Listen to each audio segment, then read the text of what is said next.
All right, guys, I'm going to stop prolonging the inevitable. I've got a cough drop in my mouth because my sinuses are still acting weird. I don't know what the hell's going on, and I did not go to the urgent care yet because I suck. So, yeah. So we're just going to power through it because screw it. I don't feel like dealing with this crap right now. Maybe in the morning, if I actually get out of bed in time, I will go by the urgent care on the way to work and deal with this. But it's weird. So I mentioned this on the last stream. Right here on my giant schnoz, like on either side of the nose, it gets like really sensitive. Not like sinus pressure back here where the sinus cavities are, but like right here on the ridge of my nose. So, oh no, so Platinum, Cage, Drunken Vampire Cage, who's always here on the streams and stuff. I don't know if he'll pop in tonight. We'll see. He's massive fan of that game. He's been telling me for months I need to pick it up. Problem is that I just don't have time, urgent care. Yeah, hard games, difficult games don't bother me. But okay, would rubbing Vicks Vapor Rub on this part of the nose, like this close to the eye, be a good idea? So what happens is, like last night, I didn't sleep at all. Between the dog and the cat, like taking all my leg space in bed, and then waking up every few hours with like nose pain right here, I got like no sleep last night. But it goes away with like Advil cold and sinus medication. So try the demo. Yeah, I could do that. I could try the demo. No, not Dispatch. I don't know if I would ever bother playing Dispatch. And I know there's a lot of people who are hyping that game up. I don't know, the whole humor narrative type games aren't really for me. No, they're talking about Tainted Grail. Did you know King Arthur came a lot?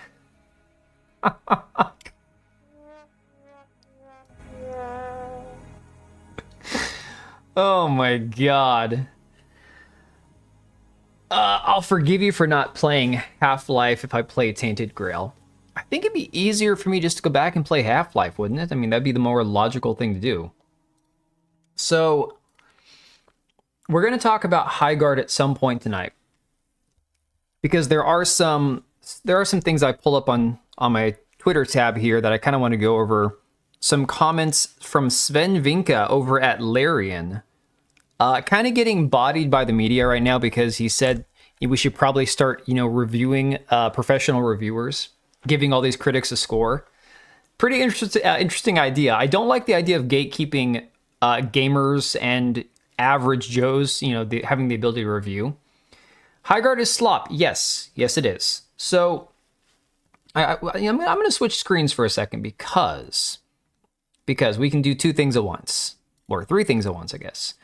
Let me make sure this is muted because you guys don't need to hear the audio. But I actually went ahead before stream and I played it for myself. Now, here's the thing. Here is the thing about Highguard.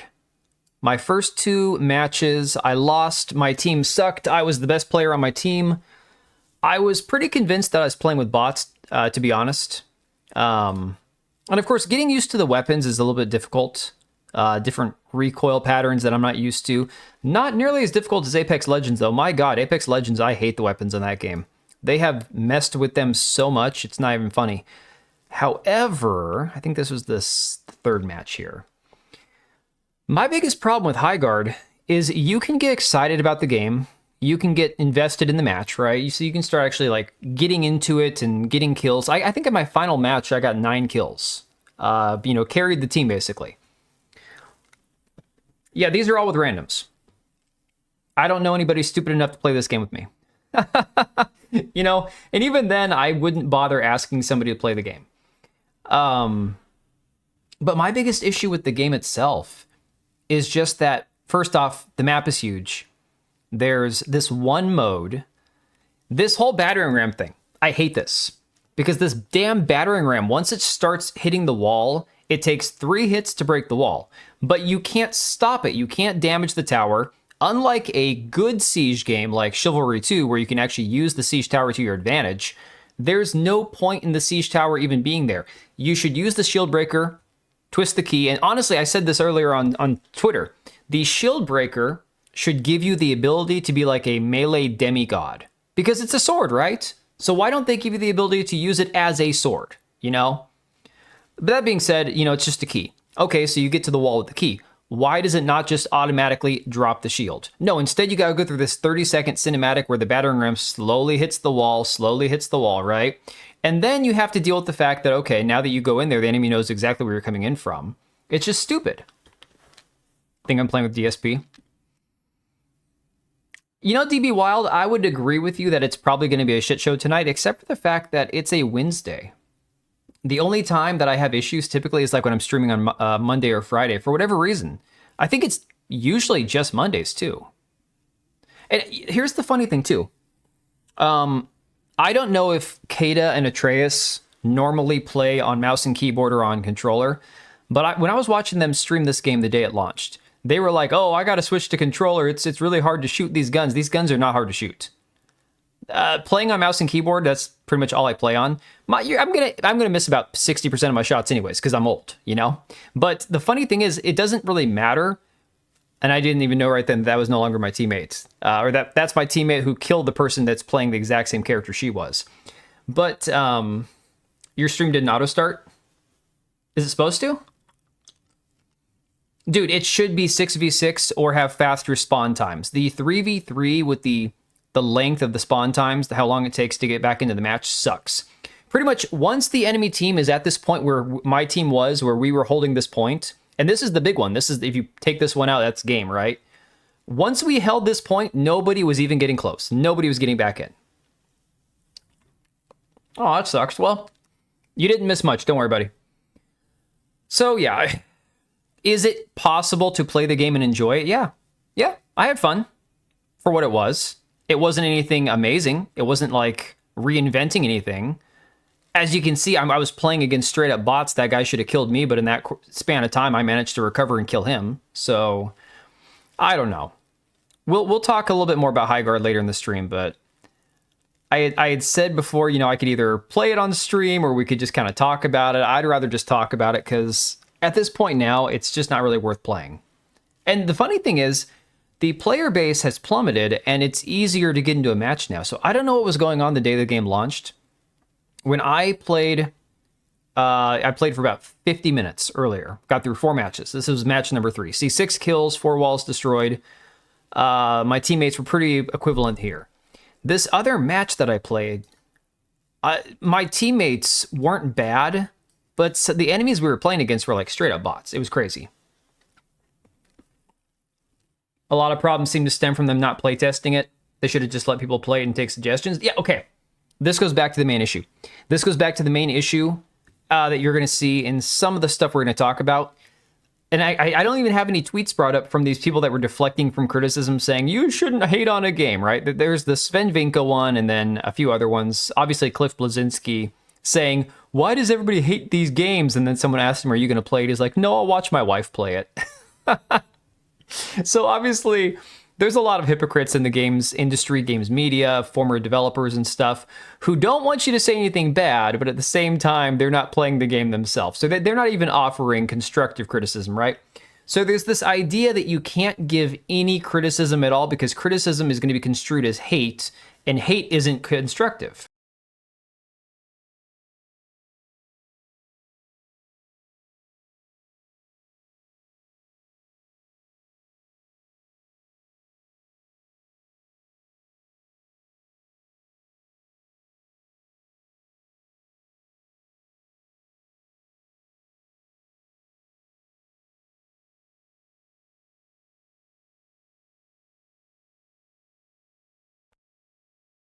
I unplug the microphone and plug it back in before the stream starts, it will still mute at some point during the stream, and we're still going to be back at this exact same point.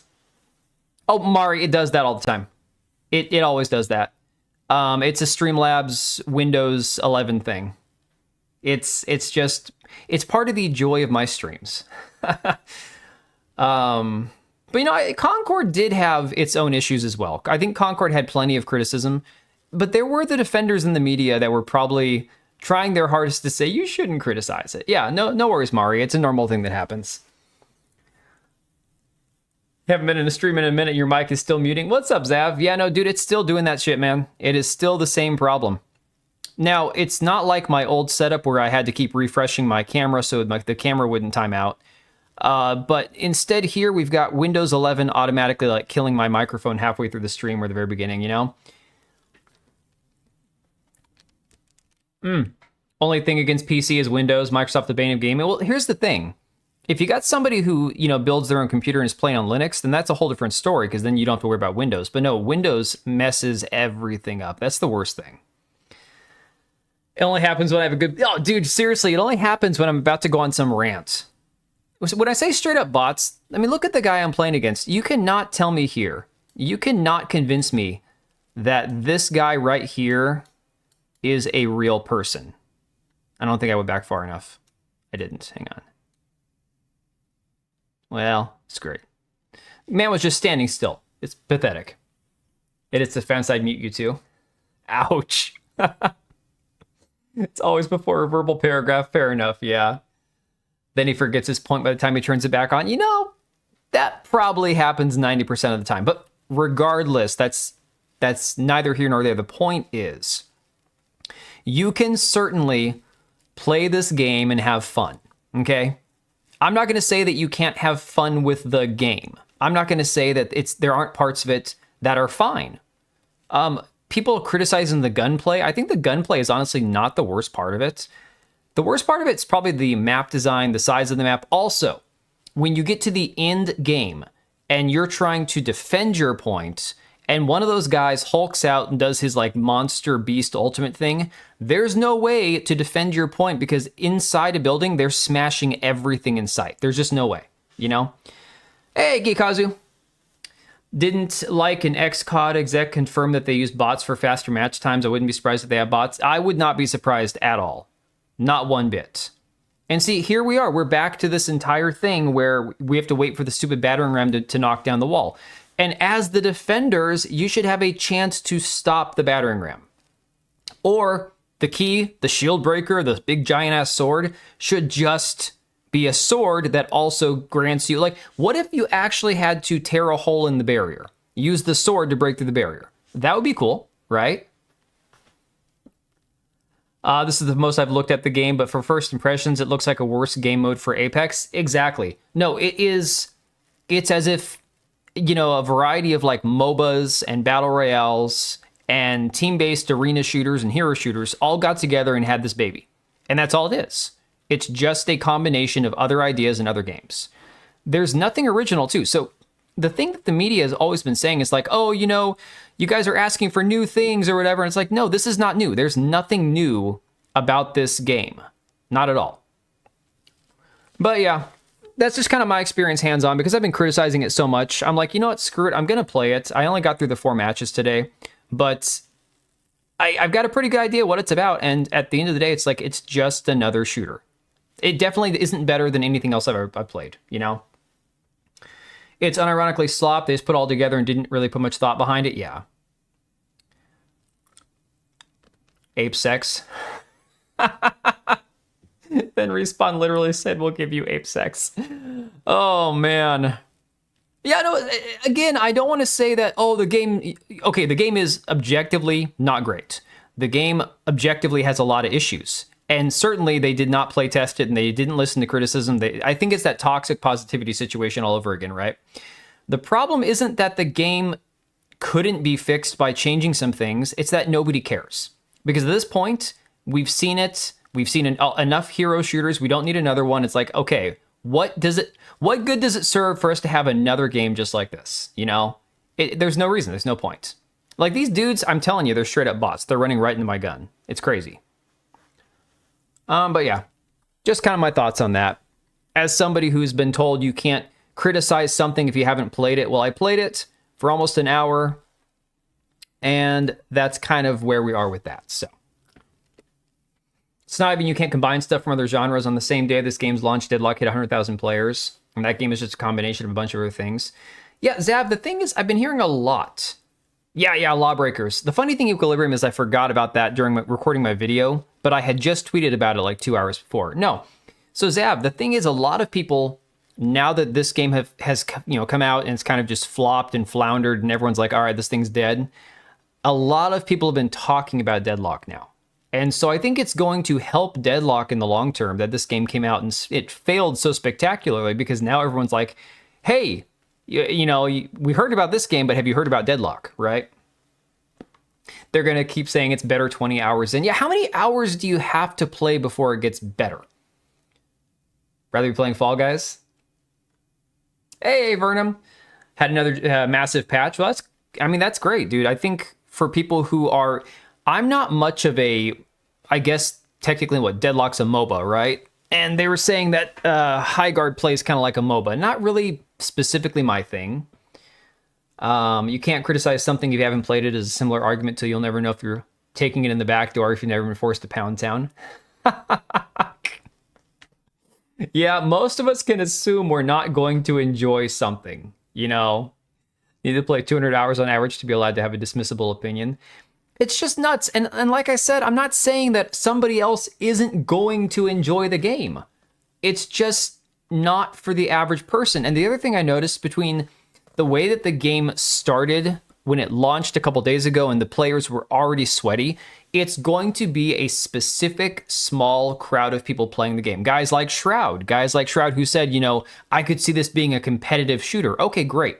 So you're going to attract maybe a handful of gamers. You've already got extraction shooters, which like Escape from Tarkov are much more of a niche audience than Arc Raiders.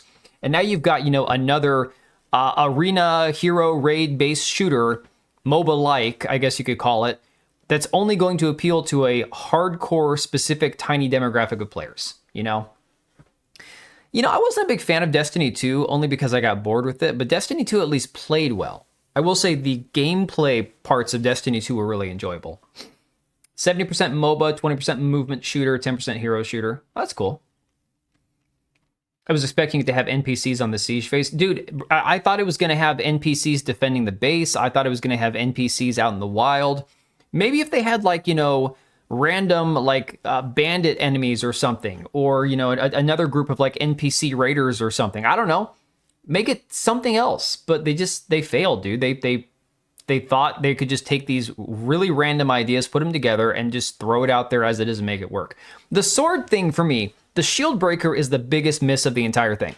I'm telling you, if they're gonna do a shield breaker, which is the sword, which is just a key, make it a freaking demigod, melee weapon where you can one-hit enemies or something, Yeah, no, there was actually, in the trailer for Highguard, there was one part where you see a guy take out 4 separate enemies. No, Zav actually sent me Deadlock access 2 years ago, or a year and a half ago. So I have access, I just have never. I mean, you... Oh, man. Okay. So, hey, Zav, here's what I'm going to do. I am going to install Spider-Man on my computer.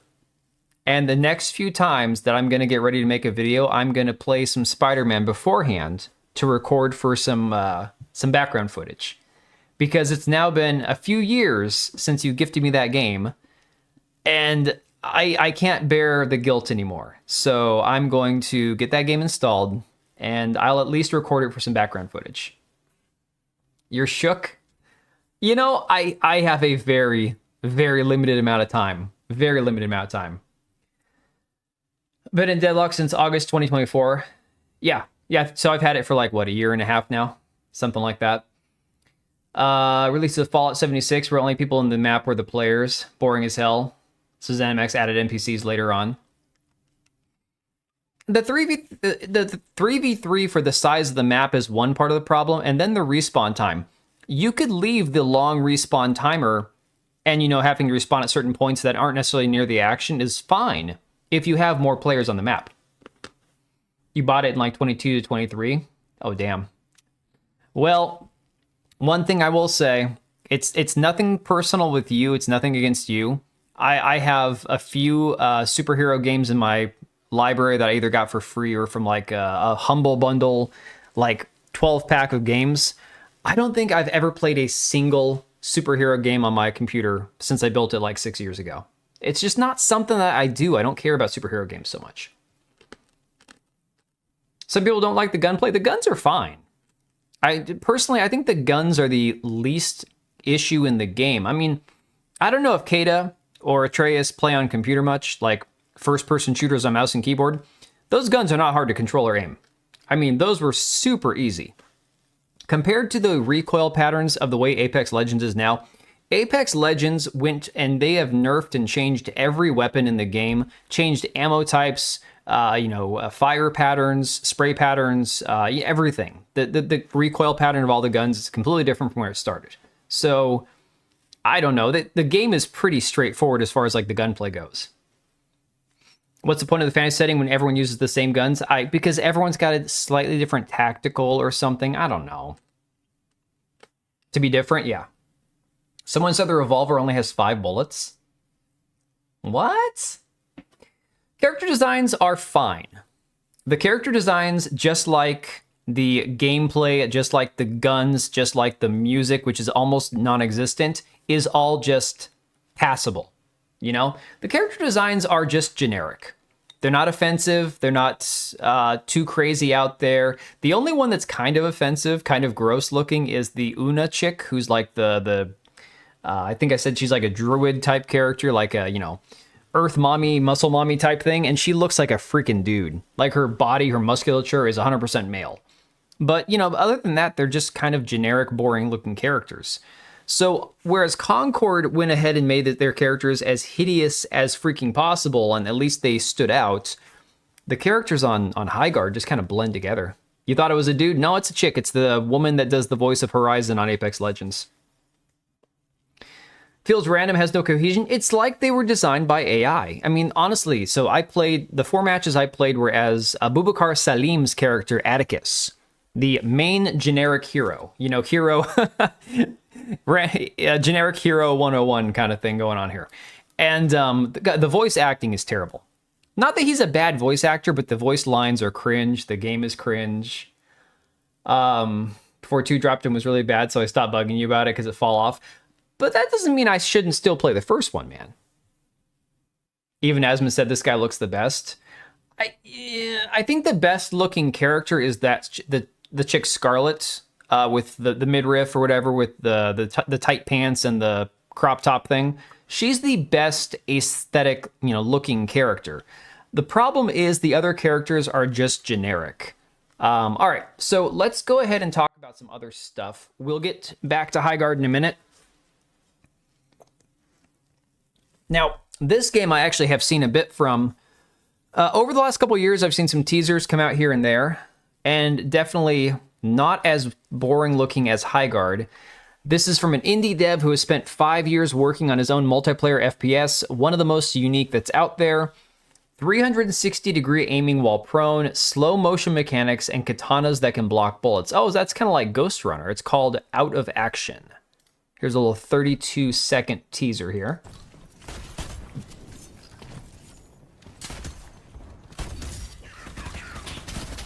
I'm assuming this isn't PvP. This looks like PvE.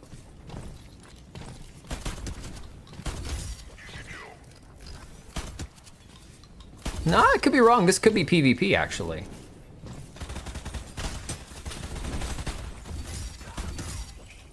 Yeah, this is going to be, like, way too crazy for me. This is like that ADD zoomer type stuff. Can't do it. You gotta be autistic to play that. Gonna have more R34 than players in the game? Probably. I think Wise Ass Duck said it was going to be the Blender art for her is going to be epic, Gotten too old to enjoy Twitch shooters. Zab, I've been there for a while. You should watch me play Apex with my kids. I am pissed off 90% of the time. They already have Spicy Scarlet stuff. I'm not surprised, man. I am not shocked one bit. I think they improved their model since Game Award reveal. It's the best looking model. It's the best looking character. Not even like going into like Gunnar territory where it's like, oh, you're just trying to... No. I'm just talking like as a character. She's a good looking character. It's just a sad... it's just a shame that they have a good looking character in a game that's just so generic and boring. It sucks, With all this sliding, that reminds me of Tribes Ascend. Hey, Mahendra. That was a good game. F the devs for canceling it. Tribes Ascend. I know the name of that game, but I can't think of why. So here's something else that's pretty cool. I know, Wise Ass Duck, you're going to have thoughts on this. So also, I know you had mentioned the tournament demo that Knight's Path put out before, the devs have come out and said that the demo that they put out for the tournament was simply a concept idea to use for ideas for their game and doesn't in any way represent the final product. Also, they didn't answer specifically if they weren't going to use AI voices, but they did say they weren't going to use any generative AI for the game itself. So hopefully that means that there's going to be an upgrade as far as that goes. What I miss? Not too much. I just showed some gameplay that I had from playing Highguard before the stream, and it's just generic and boring, but nothing else too much.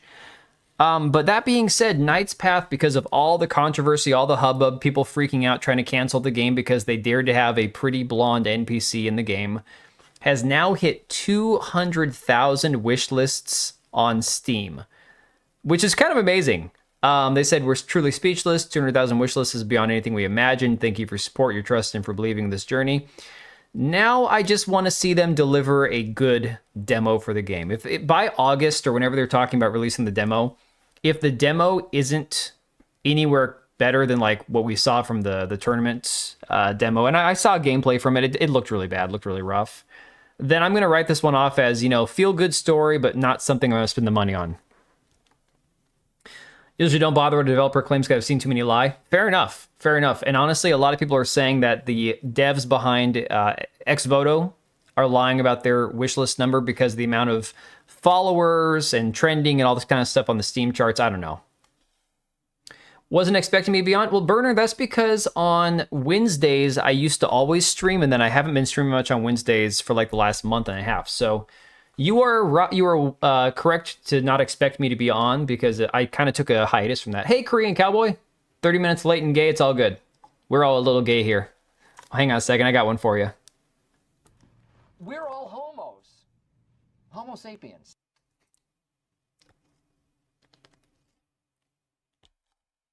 You just saw my Chivalry gameplay. What the hell was that?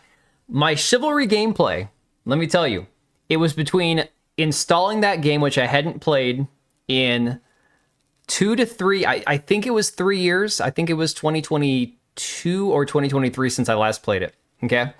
It was between playing that and recording it for background footage, or going back and trying to pick up where I left off on Kingdom Come Deliverance 2 and record some background footage, and I haven't touched that game since it launched. So it was gonna be ugly one way or the other, and I wanted to use medieval gameplay footage, and I didn't just want to rip gameplay from a different channel. So I'm like, screw it, I can mess around this game for a while. No, trust me, I know it was bad. I know it was awful gameplay, but I didn't want to steal somebody else's gameplay, so I just recorded it real quick. Funny thing is, though, afterwards, I played it again the next day, and I was getting better. I honestly couldn't even remember half the buttons. It was the craziest thing. I got in this habit of throwing weapons and shit, though, for fun. We were winning. I'm like, I'm just going to pick up shit and throw it at people. Xvoto views on YouTube aren't that great either. Most of them are even on the PlayStation channel, if not wrong. They identify as 100,000 wishlisted. And I'm not saying that there's not a chance in hell that they didn't get 100,000 wishlists based off of virtue signaling and whatnot. It's possible, but again, how many people wishlist? I've had games on my wishlist on Steam for like 4 years, and I've never even considered buying. So bad PR, yeah. The wishlisted metric is such a pointless boast. That's not guaranteed sales. I've seen studios implode thinking they were going to sell tons of copies. Hey, you guys remember the day before the canceled, or I shouldn't say canceled, the scam zombie extraction shooter game had the most wish lists in Steam history. 731 games on your wish list. Oh my god. Okay, how many do I have? Let me see here. Let me pull this up real quick. Where are we at? Where is my Steam shingy? Here we go. All right. Wish list. 125. Of that, some of them are games that I've already played before that I have like on Game Pass, but I kind of thought about picking them up on here, so I owned them technically, so I wouldn't have to worry about them going away. But yeah, most of it's games I'll probably never touch, to be honest. And if I did buy them, I'd buy them real cheap and probably forget I had them. I mean, hell, my library is 100-something games, and half of them I've never even played, 10 on my wish list. You know, Zav, it's because I see something on Twitter. I'm like, oh, that looks cool. I'll throw it on the wish list for later on. And then I forget about it. It's just, it is what it is. Have a Steam account, but don't have a gaming PC. Yeah, and this is not the time to start building one, unfortunately. The Day Before scam wasn't the game itself, but all their other games they released, people would buy their other slop thinking they were supporting good devs. Well, that's kind of like Code Violet. I mean, Code Violet and Day Before kind of remind me a lot of the same situation because every game Code Violet released before, or the studio released before Code Violet, was trash, right? They all were shitty games. And then people started seeing Code Violet and they're all like, oh my god, based, and they said they're not going to do wokeness in their game, and oh, it's a hot chick. I'm like, guys, the game looks like trash. It looks like literal garbage. But people, all they saw was titties and ass. And I'm like, it's got to have more than just that or the game is going to suck. Guess what? The game was garbage, you know? these bitches be wild. And you know what? I can't help it. And think about it. You got to take the time to go through and take things off your wish list too. I barely have time to go through all my email accounts and go through all my work accounts and spam and everything else and filter everything out. I don't got time for that. So that being said, you guys are correct. Wish lists are not sales, but here's something really cool. This is really interesting. Thomas Mahler put this tweet out a couple days ago and said, okay, something is clearly happening here. No Rest for Wicked is #1 on Steam right now, ahead of Arc Raiders, Forza, GTA, Red Dead, etc. We are currently selling 50,000 copies per day. That's insane. Like, 50,000 per day is nuts, okay? 76 games and 65.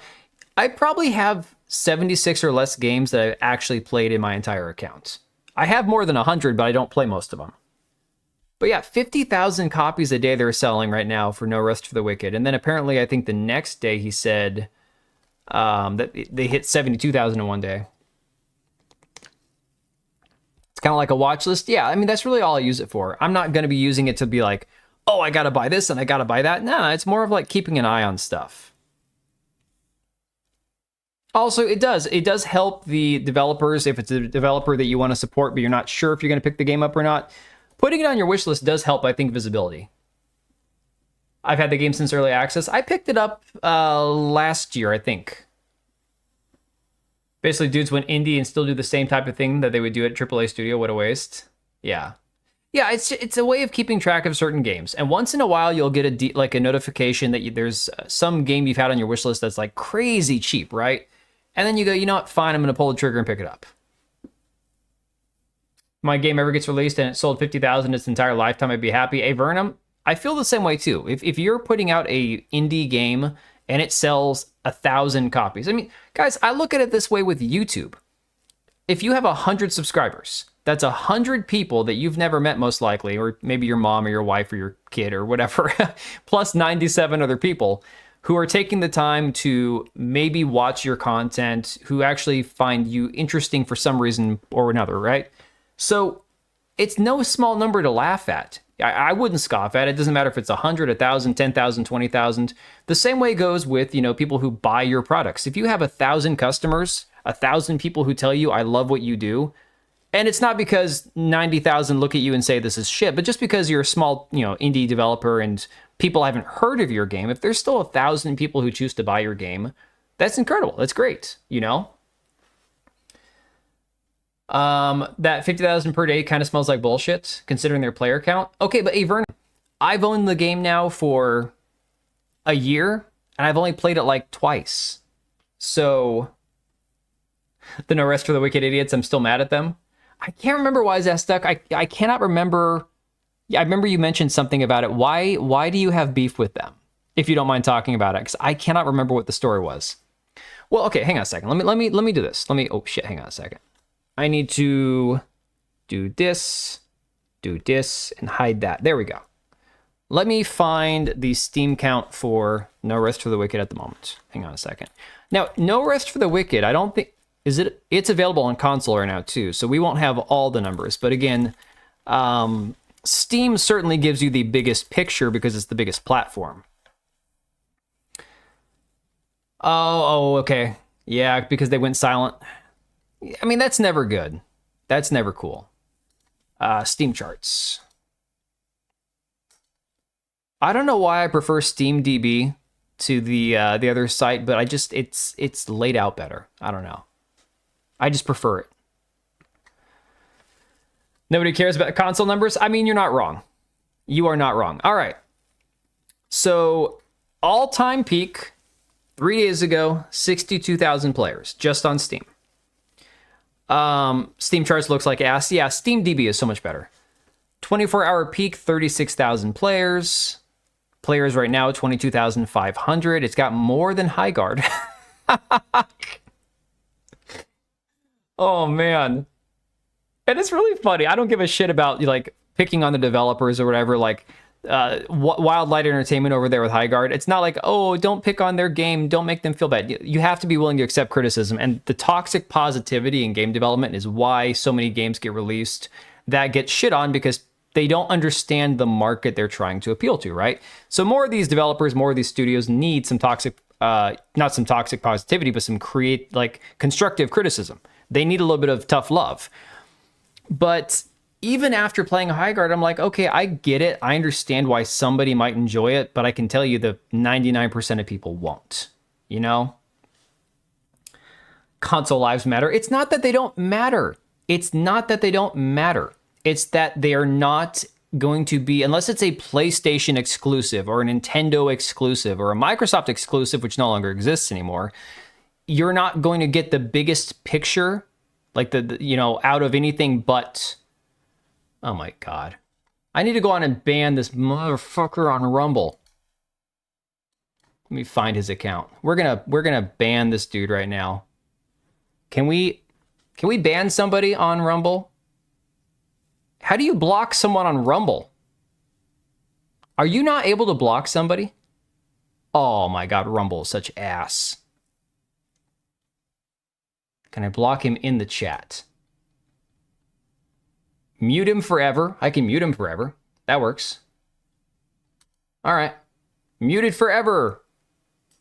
Mr. Alabama John Bot. Dude. Yeah, there's no block. It's just a mute button. Just turn off Rumble. Actually have a decent number of followers over there, and not decent like, oh, 10,000. No, I've got a few hundred followers on Rumble, and once in a while somebody will pop in on the chat. And it's more just because I want to have a backup in case YouTube ever craps out on me, you know? So it's one of those, you're better off to be available on whatever platform people prefer. It's just that Rumble and Kick have got so many freaking bots. It's insane. Console's just a plastic box. It's not that, but the thing is, I understand that as somebody who has a gaming PC, or PC in general that I use for gaming and for work, and my wife has a PC I built, and my kids have a PC that I rebuilt, PC is going to be superior to console because it has more uses than just play a video game, right? And obviously a pre-built PC or a pre-built console built to certain specs is going to be better than the average gaming PC because people have to upgrade their rigs, and right now parts are expensive, and the console comes with all those parts standard. The thing is, the console is what it is. You can't upgrade it. You can't change anything. If you do that, you're going to void the warranty, all this other crap. Whereas a PC, you can upgrade over time as you need to. You can swap parts out. There's just the flexibility that comes with a PC, plus it does other things. I don't shit on people for playing on console. I don't. I refuse to. I have no problem with people playing on a console. Just stop worshiping the brand of the console that you buy, because really anymore, except for Nintendo, exclusivity doesn't exist anymore. So it doesn't matter what box you're playing on, you know? 40% off port release, $40 to $24. That would also drive sales. Yeah, that is a big deal. I want to do it, but I don't got a sword over there. Oh, it's all good. I mean, I think I might have maybe one person modded on Rumble. I don't even know if I have that. Yeah, so with SteamDB, we do get actual numbers, correct. US gamers is PC and the rest of the world is console. I don't know. I mean, I imagine gaming PCs are probably a big deal in like China and Korea, right? Don't care about console numbers because they aren't public, and both Sony and Microsoft are run by lying. I mean, you're not wrong about that. They're all a bunch of liars. I worship gaming. There you go.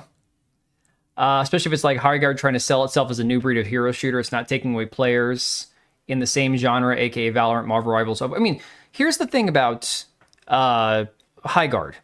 It could be the best game ever. It could be the greatest game ever, and people just didn't know about it, or the trailer gave them the wrong idea about it, whatever, fine.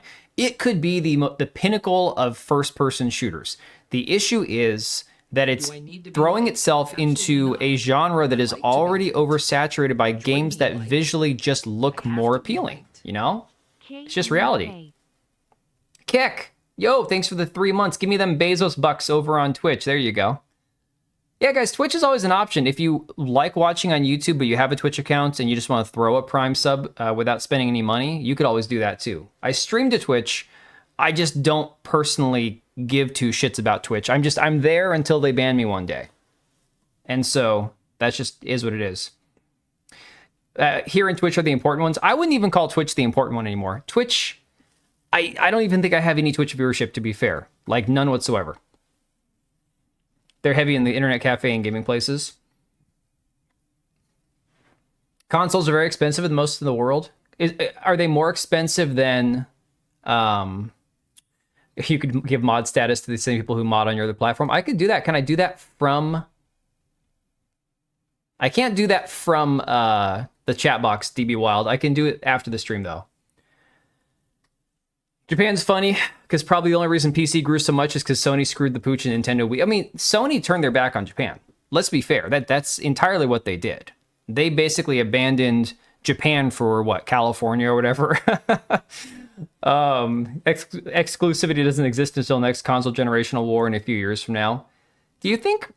Because PlayStation and Xbox are both pushing a lot of their games to other platforms. Do you think they're going to go back to wanting exclusivity? I don't know. I mean, I could see it. I guess it could be a thing. Let me see here. Somebody quote tweeted Thomas Mahler and said, "The game looks fantastic. I'm curious about general early access model. Haven't kept up with the indie scene in a while, but typically it seemed like early access seldom led to actual releases, or if they did, a lot were disappointed. Has that sentiment changed?" I think that's a fair question, to be honest. He responded, "You know that Baldur's Gate 3 was in early access for 3 years? Hell, freaking Escape from Tarkov was in beta for like, what, 9 years or some shit like that? Technically, Warframe was early access for like 7 or 8 years, wasn't it? Or beta, I guess. Yeah, devs of Highguard said they wanted to shadow drop the game and Jeff ruined that. Okay, but Wagon Burner, here's my one issue. Here's my one issue with that entire argument. Yes, Jeff Keighley pressured them. He twisted their arm. He hyped up their game. Jeff Keighley deserves all the hate he's getting, okay? 100%. The devs, the studio, the powers that be still took him up on that. And if their game was going to succeed, why would it be better to succeed in obscurity than it would for them to make a big splash at the... I mean, they were going to release their game at the end of January anyways. If the game was in a releasable state or a satisfactory releasable state, then it should have been ready to put a trailer out. It's one thing to say, our game's not ready, our game is rough, our game is going to need upgrading and tweaking over time and patching and everything else. So let's not put it out there in front of the public and say, hey, it's early access, it's beta. They never said that. They said, here's our game, come play it. And then they went ahead and approved putting the trailer out there in the Game Awards. So as much fun and as much as I do love to shit on Jeff Keighley because he deserves it, it ultimately goes back to the studio. Yeah, they could have declined the offer. They're the ones who could have said, no, our game's not ready. You know? Not go with the whole from the creators of Titanfall and Apex. Shit, yeah. I mean, you guys saw that they had to take that off of Steam, right? They removed that from their Steam page. Not gonna like a turd better because you didn't shove it in my face. Right, so QC Jerks, the difference is it would just die in obscurity rather than it'd make a big splash, make a big stinky scene, and then die in obscurity, you know? It's 8 years for Tarkov? Damn. Or are we talking about Warframe? Either way, it's a long time. Xbox exclusivity is dead. Sony could walk back, but I doubt it, even if it's not guerrillions of money. That's an interesting number. It's extra money they could otherwise not get, so make it easier to deal with investors. Yeah, I mean, that's kind of like we're seeing a lot of developers doing the Epic deals now to get all that investment money from Epic. But it's like you're putting your game exclusively on the worst platform on PC. That's just crazy. Star Citizen. They can add now from the developers of Concord. Hang on a second. I can't remember, guys. Is it Highguard that had some of the staff from Concord, from Firewalk, go over there, or was it Marathon? I think it was, I'm pretty sure Marathon. Bungie took some people from Firewalk, or maybe it was. Maybe it was Wildlight Entertainment. I can't remember. Yeah, they built the expectation too, Graham, because of the whole Game Awards thing. That, I mean, that's on the developers too. They could have just straight up said, hey, you know what? It's not ready. Not ready. They removed it from the developers of X thing. I saw it on Twitter and nobody fact checked it. You know what? Let me do this real quick. Let me pull this up on my Steam account here while we're talking about it, just so I'm not a liar, just so I don't believe everything I see. All right, Highguard. Yep, it's removed. Highguard is a PvP raid shooter where players will ride, fight, and raid as wardens, arcane gunslingers sent to fight for control of a mythical continent. You're not fighting control for a mythical continent. You're raiding an enemy base. I mean, even the description of this game doesn't match the gameplay. It doesn't make sense. Oh, Respawn went to Wildlight. Well, I mean, but Respawn still technically exists. I mean, did Respawn get completely shut down? I think Respawn exists, but they're only working on Apex Legends now. They're like fully committed on Apex Legends. Even calling it a raid shooter feels off, yeah. Yeah, Warframe, though, I got into Warframe after the first few really bad years, and so the experience I had with Warframe was, like, amazing from start to finish. Ian, we find it ironic that Jeff used a Jurassic Park quote when in the movie he clearly lost the bet. Exactly. No, a lot of people pointed that out. They're like, he didn't watch Jurassic Park, did he? Very few take those Epic deals now. What a few did was the smartest thing was take the Epic deal for 1 year. I think that's a situation where Marek Tyminski, Lords of the Fallen 2, it sounds like it's not going to be a lifetime exclusive, but probably more of like a timed exclusive with Epic, but who knows? Yeah, Respawn does the Jedi titles, and I think, hey, Zab, you like those games, right? I tried playing the first one. I played it for like 4 or 5 hours. It was like, yeah, it's like Star Wars, Jedi, Dark Souls, but Dark Souls is better. So I was like, I'm done. I just don't care. The Vauban update where his abilities messed up everything and people were running in the air diagonally and stuff. I didn't remember that. Yeah. Fantastic. Like, the game is really, like, I haven't played it in probably a year or two, but I played it for, a year and a half consistently straight. I mean, that was a time waster. That game, I tell you, it was a lot of fun. But, oh, come on. What's wrong with the stream? Warframe's the only game where they release 7 hotfixes to fix the hotfixes beforehand.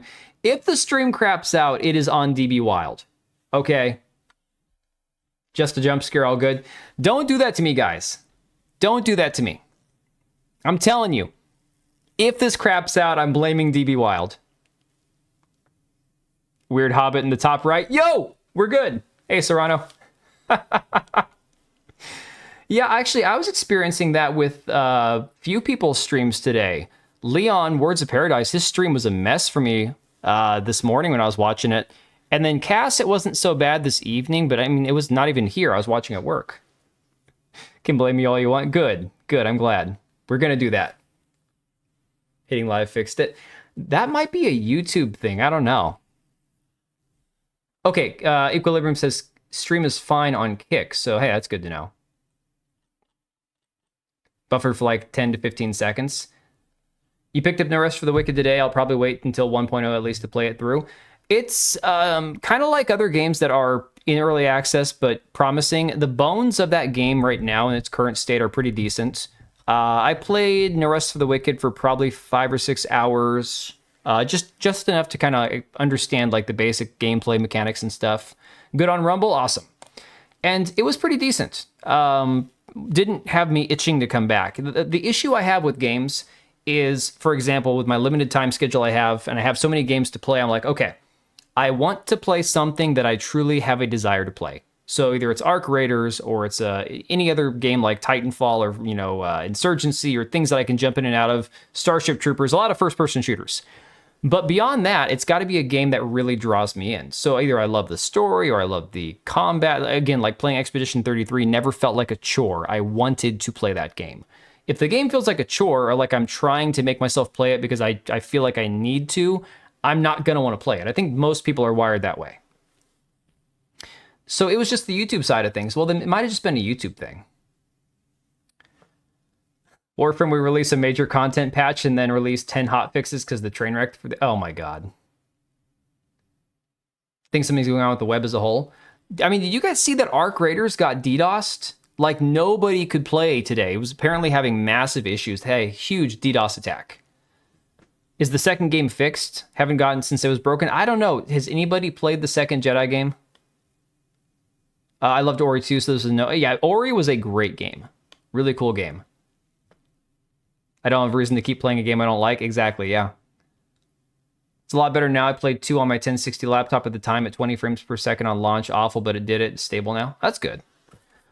All right, so that being said, he said it's true a lot of developers are abusing the early access model, but games like Baldur's Gate 3 and No Rest for the Wicked would probably never get made if it wouldn't be for early access because games like that are just too inherently complex and there needs to be a dedicated community that gives it a shot early on in order for the developers to work with that data. There's a reason why Larian already announced that they'll use early access again for their next game. It's not because they need the money. No, I don't think Larian ever will need money ever again. It's because games at this level of complexity aren't just something that you work on in solitude and can release if you only have like 100 people playing it during development. Mathematically, that wouldn't be enough scale in order to find all the issues given the complexity of the systems, not to mention that it's impossible to judge how players would react to the delicate balance required. I'd say just stick with developers that have a proven track record. If they've shipped multiple high-quality titles before and are doing an early access, it's probably for this exact reason.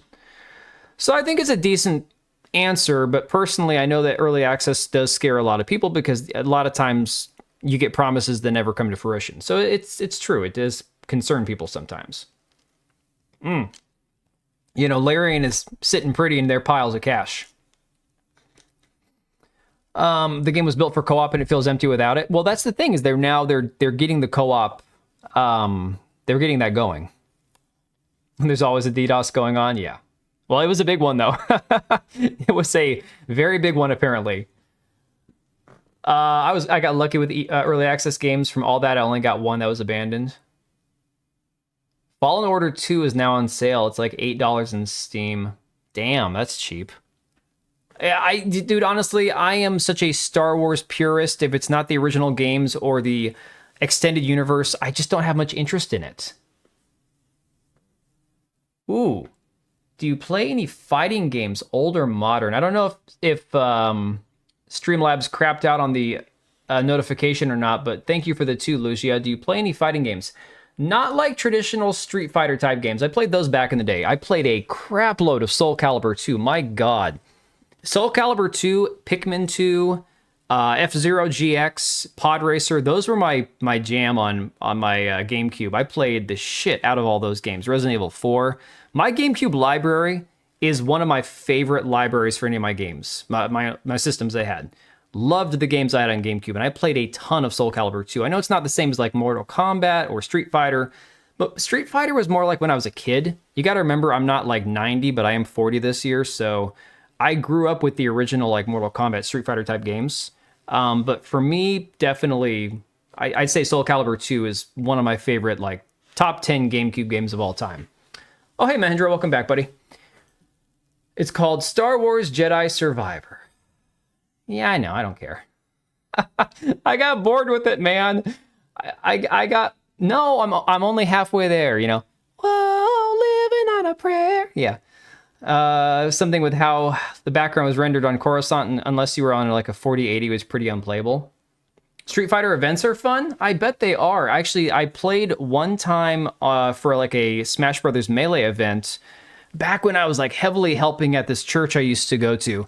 And so for the youth group, they put on a game night where they were doing like Madden tournaments, Smash Bros, all that kind of stuff. And I went to just go help as one of the older kids. At that point, I was like late teens. But I remember the Smash Brothers tournament came down between me and this one kid who was like 11. And I was that close. I was so close. But no.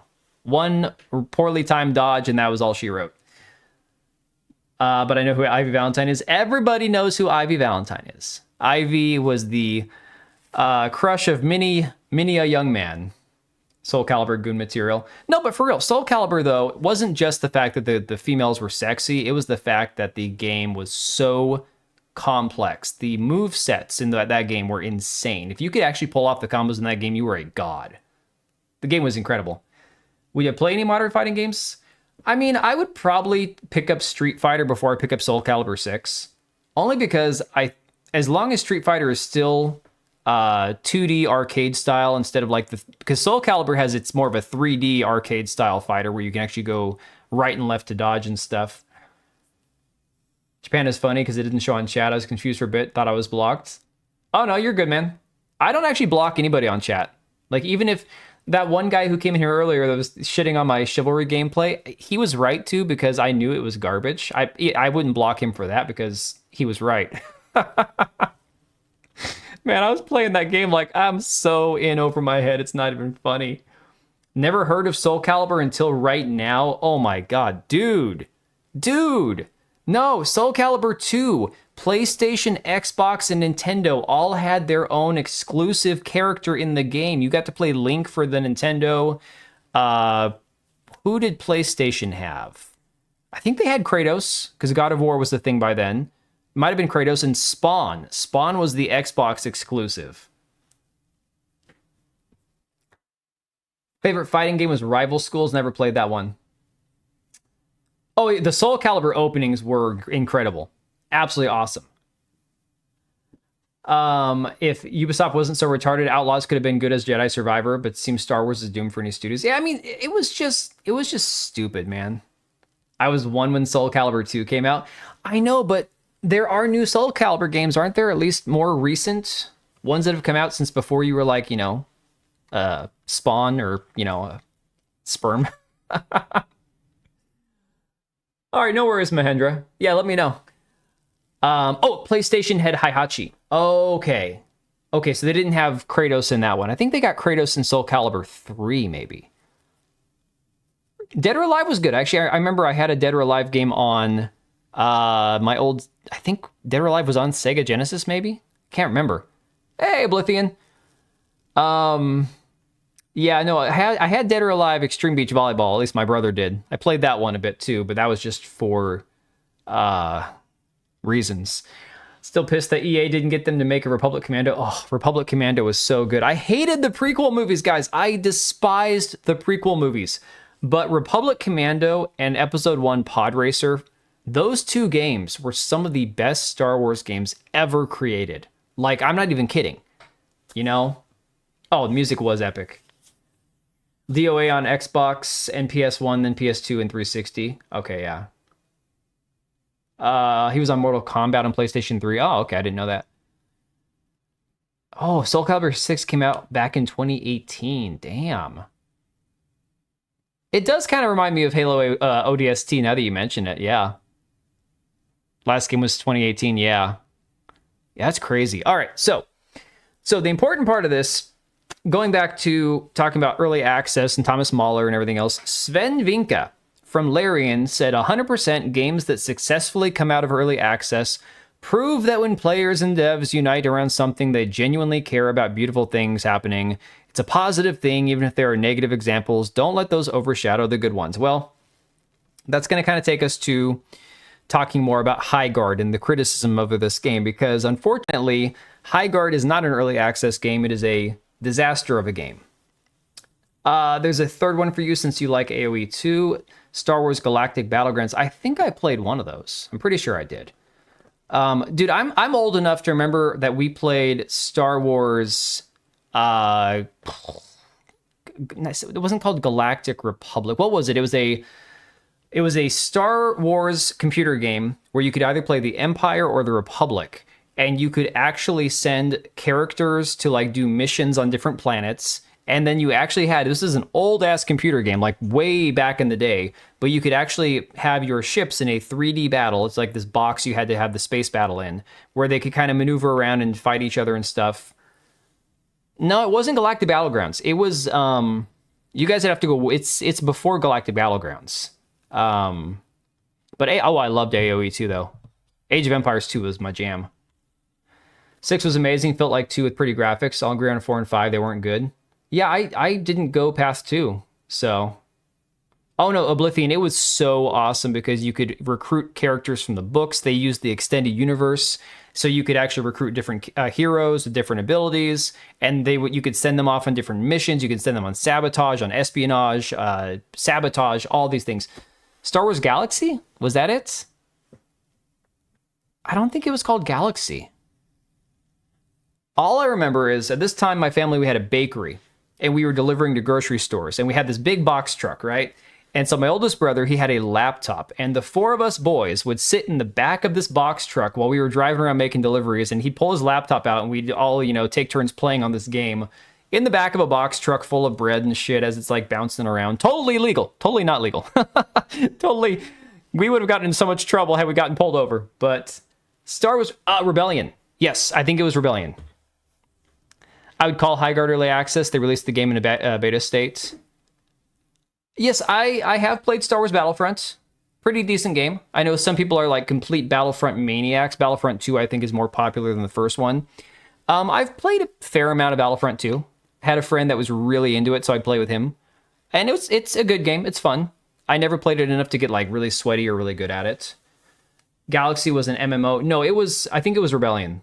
Because it took place during like the movies. All the characters and stuff from the movies were all still in it. So like the Emperor and Darth Vader and all that were still there. God, it was for being back in the day, it was such a good game. All right, so getting back to talking about Highguard, because again, all that discussion about whether it's beta or early access or whatnot. I said before, the biggest problem that I see with this game, among other issues being like this 3v3, is that's not sustainable for the size of the maps, for the amount of hours it takes to get through a handful of matches. I mean, I played 4 matches earlier and it took almost an hour, and those were quick matches. I have seen some matches that weren't lopsided, that have been back and forth, that have taken upwards of like 35 minutes, right?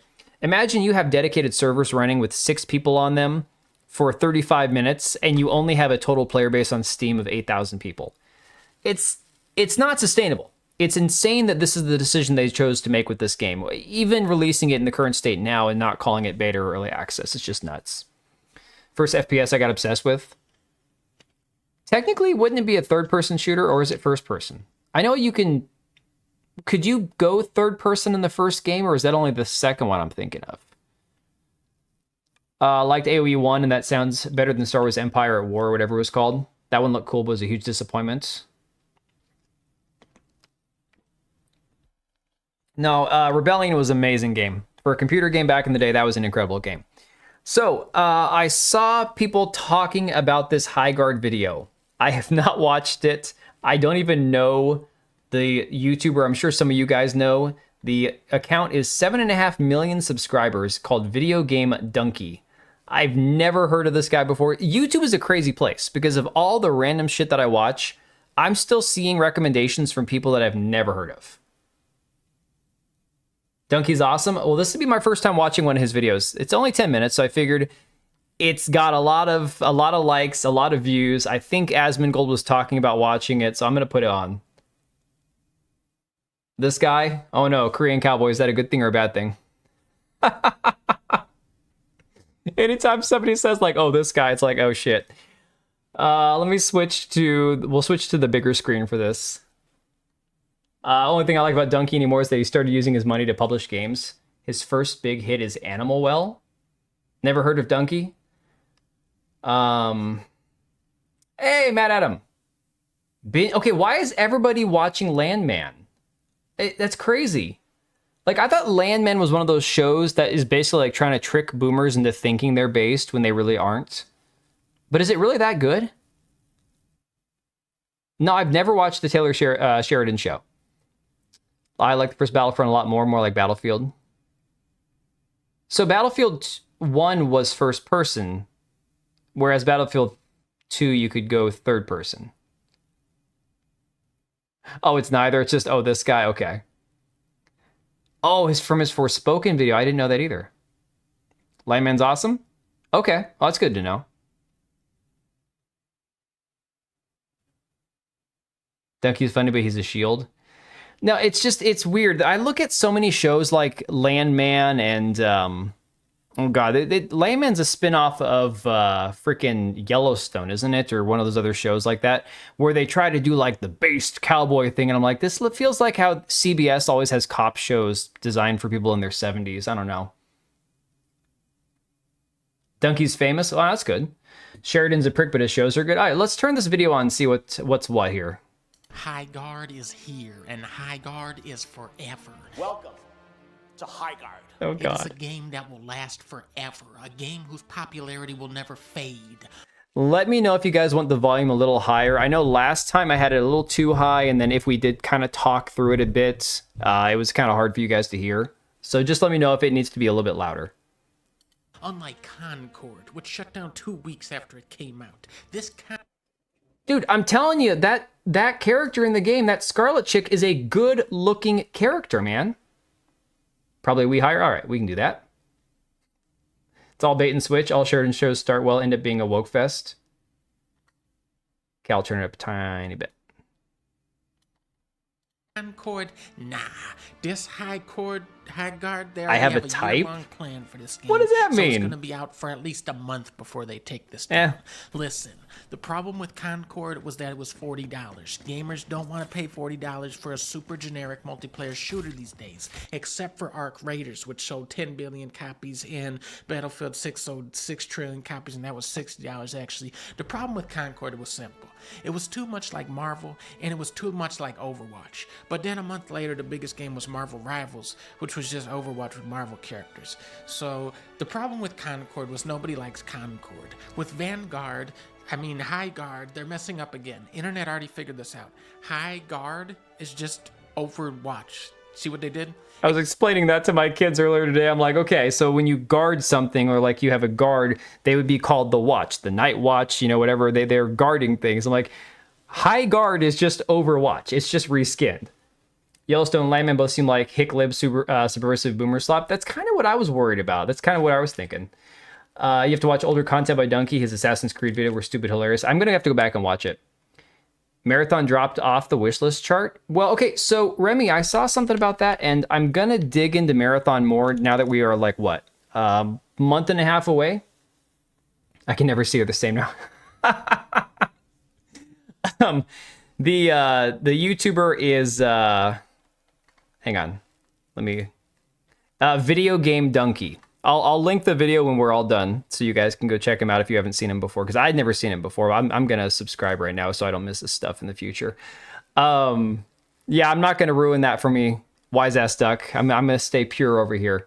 Wardens, Grey Wardens, dude. Nothing beats the Grey Wardens. Okay, nothing is better than the Grey Wardens. The original Dragon Age game is something else. I tell you what. Yeah, no sweat, bud. Except this Overwatch has horses, like paladins. Remember that is a game? And Overwatch 2 is a game too. Remember that is a game? But Jeff said this was gonna be really good. I played it, and after you see this, it is insanely fun to see, fun to play, as you saw in that trailer. Okay? And he doesn't just say that about every game that comes. Okay, I will say this about the mining, the collecting the resources, the crystals in the game. If there was a game like a survival crafting game where you're supposed to collect resources, the way they do it in Highguard would actually be a very satisfying way of doing it with the timing. It's not one of these long drawn out things. It's really satisfying as far as like the timing goes. But you're doing the scavenging, the harvesting of these crystals in a first person shooter on a giant map where you have to get quickly across it, and you have to use your mount to quickly cross the map because there's only 3 people on each team, and the map's too big.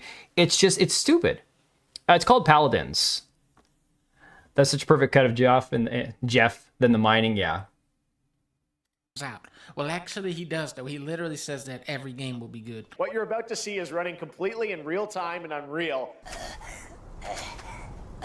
Oh my God, Gollum! I cannot wait to play it. So let's play this Highguard and see why this game is so highly regarded before they take it down tomorrow.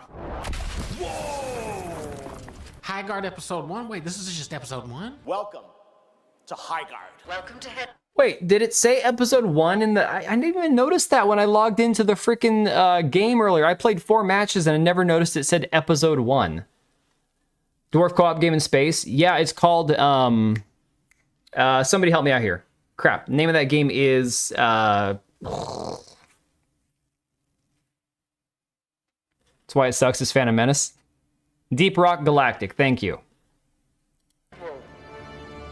I thought this was Highguard. Did I get the wrong game again? Is this a Concord scenario? Oh, let's check out the water. Let's check out how AAA this is.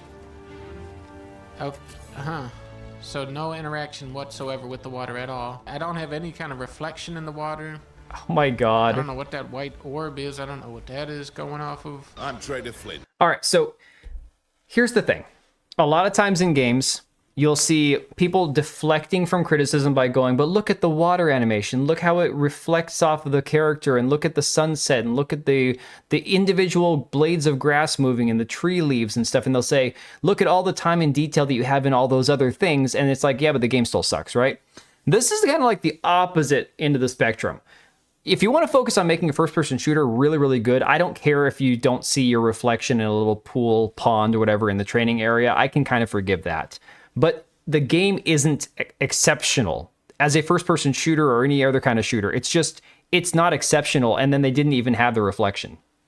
How is Mind's Eye still $60? That's crazy. Yeah, it just seems lazy, you're right. The 6th season of Deep Rock Galactic is starting in a couple hours. Wow, 6 seasons, holy crap. Yeah, it's PvP. Those details are pointless. Yeah. But if you're not going to do the PvP aspects well, at least nail like the animation, the scenery, the environment. Just call me Flynn. First step's just ahead. See what you're made of. All right, Flynn. Whoa, back later. Wait, what happened? What is this? Why did you... Wait, I want to shoot these birds. Can you shoot the birds? I don't know, man. I don't know about this Highguard, man. Could you shoot the birds in Concord? I could never installed, actually. So once you're out there, you'll find good weapons.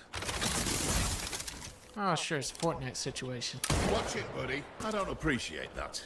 No? Friendly fire. It's high noon. I will say I had to get through this training earlier.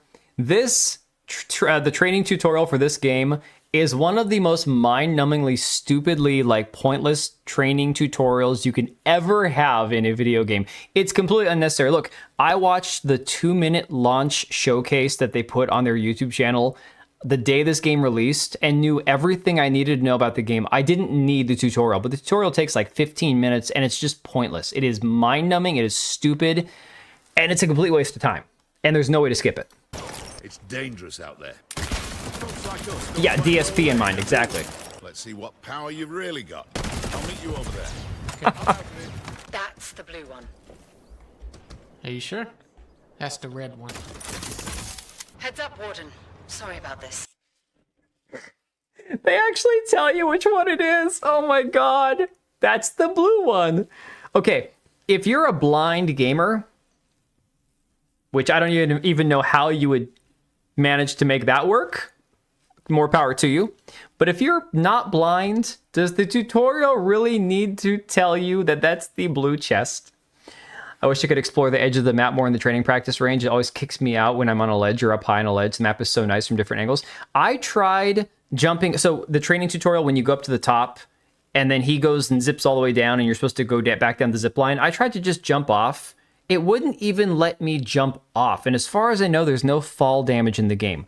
Why in the training area will it not let you jump from the top to the bottom where everything else is and just walk across? It doesn't even make any sense.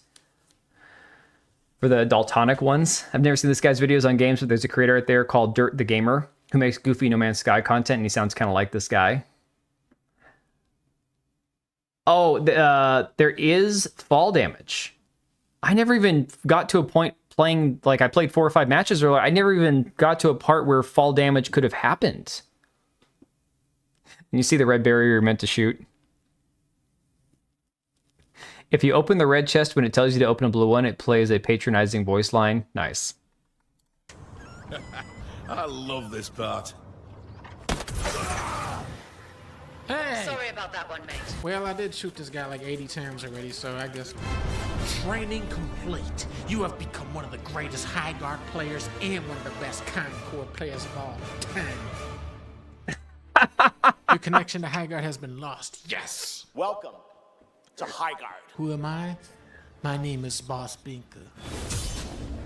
I was one of the best Concord players. Now, the entire Concord community is migrating to this game. Literally hundreds of players. Condor? That's like Concord, kinda. Okay, fun story. Are you guys ready for this one? Because I discovered this on Twitter about this character here, Condor. Go to practice range, equip a zipline gun by pressing escape and changing loadout, then zipline to the highest edge of the map, and you'll know what I mean. You can walk there, but it kicks you. That would require me to boot the game back up, and I never have a desire to do that ever again. That voice reminds me of that old meme of the guy placing blocks in the same slot with the girl losing her mind. Yeah, oh my god. So this character here, Condor, who happens to sound like the name Concord, ironically, was designed by Del Walker. If that name sounds familiar to any of you guys, Del Walker, first off, he's an asshole. He got my Twitter account suspended for like a week because his followers mass reported me because he shared my YouTube video thumbnails like, why do these people all hate everything? I can't imagine living my life like this. Meanwhile, he had me blocked on Twitter, okay? So Del Walker, not a bad artist. He's the guy that said, every time I try to design attractive black female characters, they go to some review team who makes them look like gas station aunties or whatever that he said, you know. Then he had to come out and apologize and say, I will not say anything about this ever again. Yeah. Doug Walker's brother, I have no idea who Doug Walker is. Then he pivoted back. That is who designed this character here. Okay? So, he can design an attractive character. He can design a nice looking character. No question there. But that is Del Walker of Suicide Squad fame, because he worked on Suicide Squad Kill the Justice League, also worked on this game. Just a little fun fact I discovered. Maybe I should be Condor. Getting on my mount. Riding out. It's good that she told me that, because I'm playing with a blindfold on. Check out how good I am at games. I'm gonna snipe this guy while on a horse. Check this. Oh, okay. Nostalgia critic, didn't know that. Hold still. Hold still. I lost. We've got baddies nearby. Baddies, huh? You haven't even seen bad yet. Check out how bad I am at this stupid game. I can't hit anything. Is that a turbo blast? Okay, I like that. All right, I'm gonna say sometimes people are just bad at games. Like I said, some people were having issues with aiming on mouse and keyboard in this game. I didn't have that issue. Like, this game is far easier to play than a game like Apex Legends. It's not even like comparable.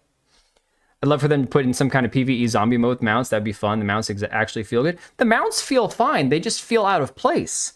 The problem with this game is that the maps are empty. It's all open, useless space. This is like a spinning brute that just spins in circles. I gotta kill Jeff was right. Jeff was right about Mind's Eye. I'm super good at this game, so that means the game is super good. Yeah, never mind. I'm going back to Concord. No, wait, I can't. Bad news. We deleted Highguard. Check this. Here we go. Eyes up. Oh! Reloading. Picking up some baddies. Oh no! Man, I'm so good at this. I love Jeff and Highguard and Discord, and I love Mind's Eye and Arc Raiders and Smeagol. Oh. Okay, does anybody know if that's true? Did Jeff Keighley actually try to hype up the Gollum game? I need to know if that's actually something that happened, because I have not paid attention to the Game Awards for like years and years. I'm relatively new the last couple of years to paying attention to it. Did Jeff Keighley try to hype up the Gollum game before it completely fell apart? It's kind of a self-owned, considering he made now made an attractive character, so we condition the asshole to make good-looking characters. Yeah, it's crazy. I mean, the thing is, it's when people end up aligning on an issue with people from different ideological backgrounds, but they agree on something else, and they go, well, even though we agree on this, I don't want to look like I agree with you guys because I don't like you, so now I'm going to go back and pivot back to the other direction. Because Del Walker found himself having the same critique as a lot of anti-wokers, as a lot of people who are just moderate, centrist, just want good games, give us good gameplay and attractive characters, and those tend to be, for some weird reason, centrist or right-leaning people. He couldn't cater to those people, you know? It's a joke. Oh, man. The reverse Kramer of video games, I don't know. Or he didn't mention it if it was. Damn, that's a shame. That's a shame. Jeff, you just lost one of your biggest fans. Are there Tugans? Is there a Tugans show? There's Condor as a character. All right. No. Like honestly, I know I've talked about Scarlet a bit, and obviously she's the character that's getting all the Rule 34 stuff. But this is a good-looking character. Again, a little generic. Maybe she seems out of place for this type of game. I don't know. But the two female characters, I'm not going to count the weirdo voodoo witchcraft gal here and the muscle mommy down here. The two actual normal-looking female characters in this game look really good. It's not really the designs, it's the blank emotionless expressions and no posing. No shit fit right in here. All right. No. The connection to Highguard has been I lost. just got kicked out. Well, no, I actually booted you guys out so I could play. You know, QC Jerks, maybe I'm just conditioned to expect hideous characters, so when they actually look female and, you know, slightly attractive, I'm impressed. That's sad.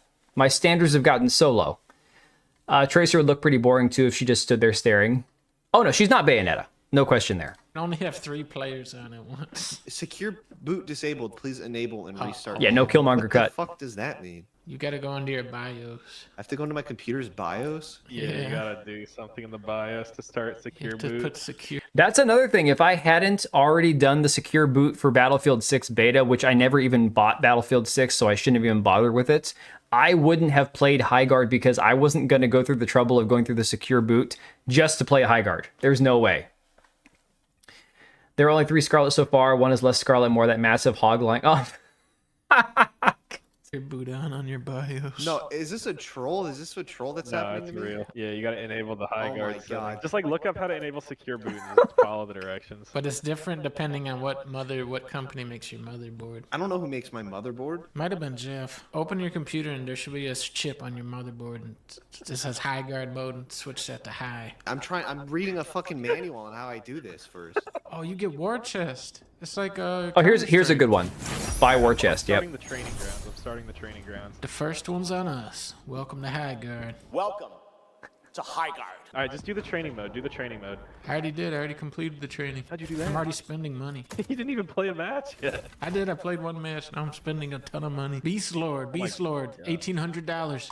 Gotta go for it. Mr. Beast? Naked Beast Lord. What is this, like a battle royale or? It's like 3v3 Concord strike. No, don't get legendary skins. That sounds like a lot of money. The horse bows, Fluff. The horse bows. I gotta go for it. God. $100. $100. This is one of the greatest videos I've ever watched. I'm not even kidding. This is so good. The first one's on us. So, yeah, the thing about it is, the first one, I don't know if what they're saying is you're going to have to spend real currency at some point or accumulate enough in-game currency to unlock them, like most other games do.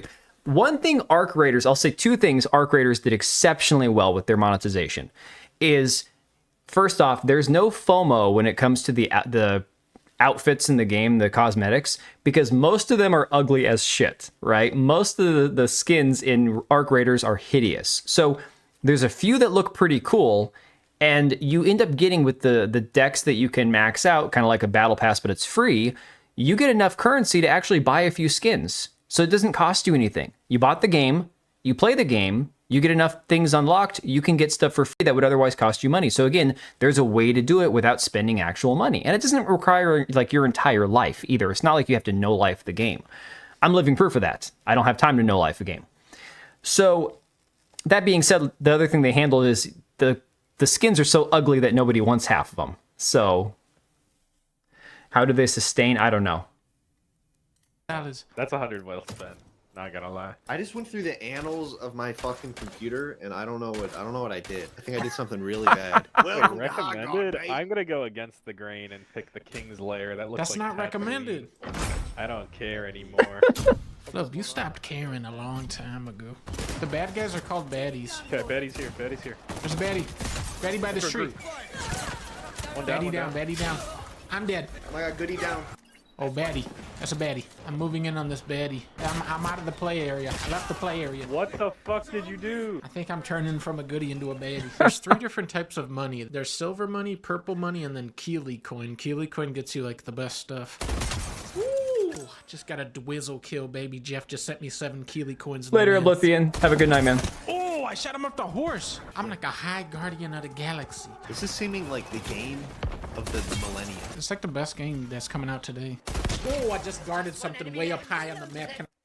So, yeah, I want to laugh. You're going to make more money on the stream than they'll make on their game. Oh my god. So the funny thing is with this game, I've said before, I'll say it again, and it sounds really stupid to say. It sounds like, you know, it's not even believable. Concord was a more successful launch than this game, and there's only one reason why. Concord managed to trick 25,000 people into giving them at least $40, because if you recall, $40 was the base price for Concord. Then you could buy like the exclusive editions of the game, right? So they got at least $40 out of each person. Now, it doesn't matter that later on they refunded everybody, and then of course Sony dissolved the studio and everything else. That's not, you have to just compare apples to apples. I'm talking about like the launch of both these games. At launch, Concord got 25,000 people to give them $40. This game, I do not believe, like for a second, that they could have gotten $40 out of 25,000 people. I just don't buy it. I don't think they could have possibly done it. Because I doubt it's Concord's 400 million. This game took them 4 years to make. I believe Jeff Keighley said the studio has 61 people. But that doesn't count contractors. I don't know. I'd imagine this game cost at least $40 to $60 million. No less than 100 million. Yeah, I'd say that 100 million is probably not a crazy estimate. You could, I mean, so let's say anywhere from 60 to 100, you know? So they have to make all that back in microtransactions. The game is free. The game is free. There was no buy-in. There was no cost to play it. From people I looked up that 2 days ago. Oh, see, didn't Jeff Keighley in the Game Awards thing, I thought he said a studio of 61 people. Rushed out and bought 2 copies right before they pulled it, cancellation, just so he could glory about being the biggest fan. Yeah, did Craig end up getting that one that was that was given to a developer that was in glass or what? I thought he tried to bid on that one. I can't remember. What's wrong with just allowing people to have fun playing the game? There's nothing wrong with them having fun playing the game. I said before, I said at the beginning of the stream, I've played the game. I can understand why some people might have fun with the game. There's nothing wrong with that. The problem is a game also has to make money, and the game has to appeal to enough people to make money. If the studio making the game is so disconnected from what people actually want that they put out something that doesn't have enough traction to actually appeal to the vast majority of people, and they spend too much money on it, they can't sustain the game. So this game can't continue long term. They will not continue to host the servers if the game doesn't make money. And the game can't make money if it doesn't appeal to the vast majority of people. It doesn't mean that this game is like, no one got murdered by this game being created, okay? It's not a situation where I hate the game and I want the game to fail. I played the game. I had 9 kills in my 4th match, okay? We got a victory in like 10 minutes. The game has a ton of problems. The game has a ton of balancing issues. The game has a ton of issues with, again, too many things going on one screen that don't make sense together. Now, they could fix it, but they shouldn't have launched the game yet. The game in its current state, it's going to be damn near impossible for them to come back and fix this. It's just reality. Again, you can love the game. You can absolutely love the game, and I'm not going to call you an idiot. I understand that there are people who enjoy the game, and I understand that there are parts of the game that even I enjoyed when I was playing it, but I wouldn't go back and play it over and over again. I've put, God, maybe 80 hours into Arc Raiders now, and I don't have much time for gaming. That's like, an hour a night, couple nights, whatever. It's the reality of what it is, You have to make a product that people want. They spend some serious dough on it, yeah. Game what happens when you can't tell a coworker their idea is terrible. They included everything but the kitchen sink and duct taped it together and prayed. Not to mention that most of these tone-deaf game devs live in the most expensive parts of the U.S., inflating their expensive, and that makes it really, really tough to make the games affordable. I mean, that's just a reality. We're going to talk about Ubisoft in a little bit. Ubisoft has 17,000 employees. Why? It doesn't make any sense. I have the shield breaker. I got the Jeff Slate. Okay, the shield breaker. This is one of my biggest beefs with this game. Do you think the game can stand on its own based off those elements? No. No. To be honest, no. Because those elements alone, the game doesn't do anything that any other game doesn't do better. I mean, think about it. Let's look at it as from the perspective of, let's try to find like the highlights of this game, the best parts of the game, right? The base rating sucks. I hate the fact that they have the battering ram animation. After you stick this giant sword in there, why doesn't the barrier just come down? Why do you need the 30 seconds of the giant battering ram rolling up that serves no purpose other than cinematic effect, which gets really old every time you go to raid the base? Why does the battering ram not actually have like, if you had a 6v6 shooter, or, you know, a 3v3v3, or like you were able to like move troops, or I mean, I'm thinking about games like Chivalry where you actually move troops around in your, when you're assaulting castle walls and stuff, right? Those kind of things make sense. Or freaking Mountain Blade Bannerlord when you're putting ladders up and everything else. Bannerlord is fantastic for the castle sieges and everything. The parts of this game that they do well, they don't do better than any other game that currently exists. So what is there to redeem? I guess is my question. Should have released in the summer, not on a random Monday. I mean, here's the thing. The devs screwed up by conceding to Jeff Keighley and putting the trailer out there. Because what they should have done is they should have done a little bit more market research. They should have done a play test. They should have done a series of play tests. They should have done beta testing. And they should have gotten feedback from actual people and said, hey, what parts about this do you like? What parts about this do you not like? You know, and what can we make better? Then you take that constructive criticism, you cook it up, you know, into something that makes more sense, and then you release it when you feel like the game is ready. I feel like they were rushed. I feel like the January release date, even if it wasn't because of the Game Awards, it was still rushed. It's far from the worst. Yeah, it's not the worst thing. No. So I don't want people to think that I think Highguard is the biggest piece of crap that ever existed. It's not. It truly is not. It makes me wonder what they were thinking. I don't understand. What is there to redeem? The only reason why anyone is playing it at all is guilt and political leanings. I mean, it's just morbid curiosity. I mean, the game would never have hit 97,000 players if not for the negative press and morbid curiosity. People wanted to play it for themselves because, like, how bad can it be? And then I honestly don't look at the Steam reviews for first impression. A lot of people were going to shit on the game because, oh, I played it for 10 minutes, leave a negative review. Let's take that and say there's like 20% of the negative reviews are those people right off the top. Look at the rest of the situation. You have people who might have heard something about the game, good, bad, or otherwise. And they're like, screw it, it's free, I'll check it out for myself. You can't discount that about 30 to 40,000 of those people, out of morbid curiosity, played the game and said, yeah, it's just not for me. You know? Hey, Empress. Not too much. We've been kind of going back to this Highguard stuff, you know? Yeah, 6v6 and faster spawn times would definitely help the pacing of the game. 1,000%.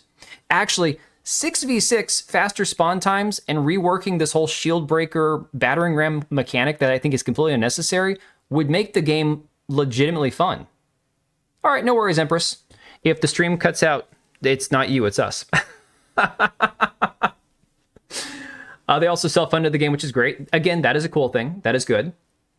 They're not going to burn a developer's game with their terrible ideas. Nice people are going to bankrupt themselves. Game has potential, but no identity. I would agree with that, except for the fact that, kind of like we were saying before, what's redeemable about the game? Does it have potential?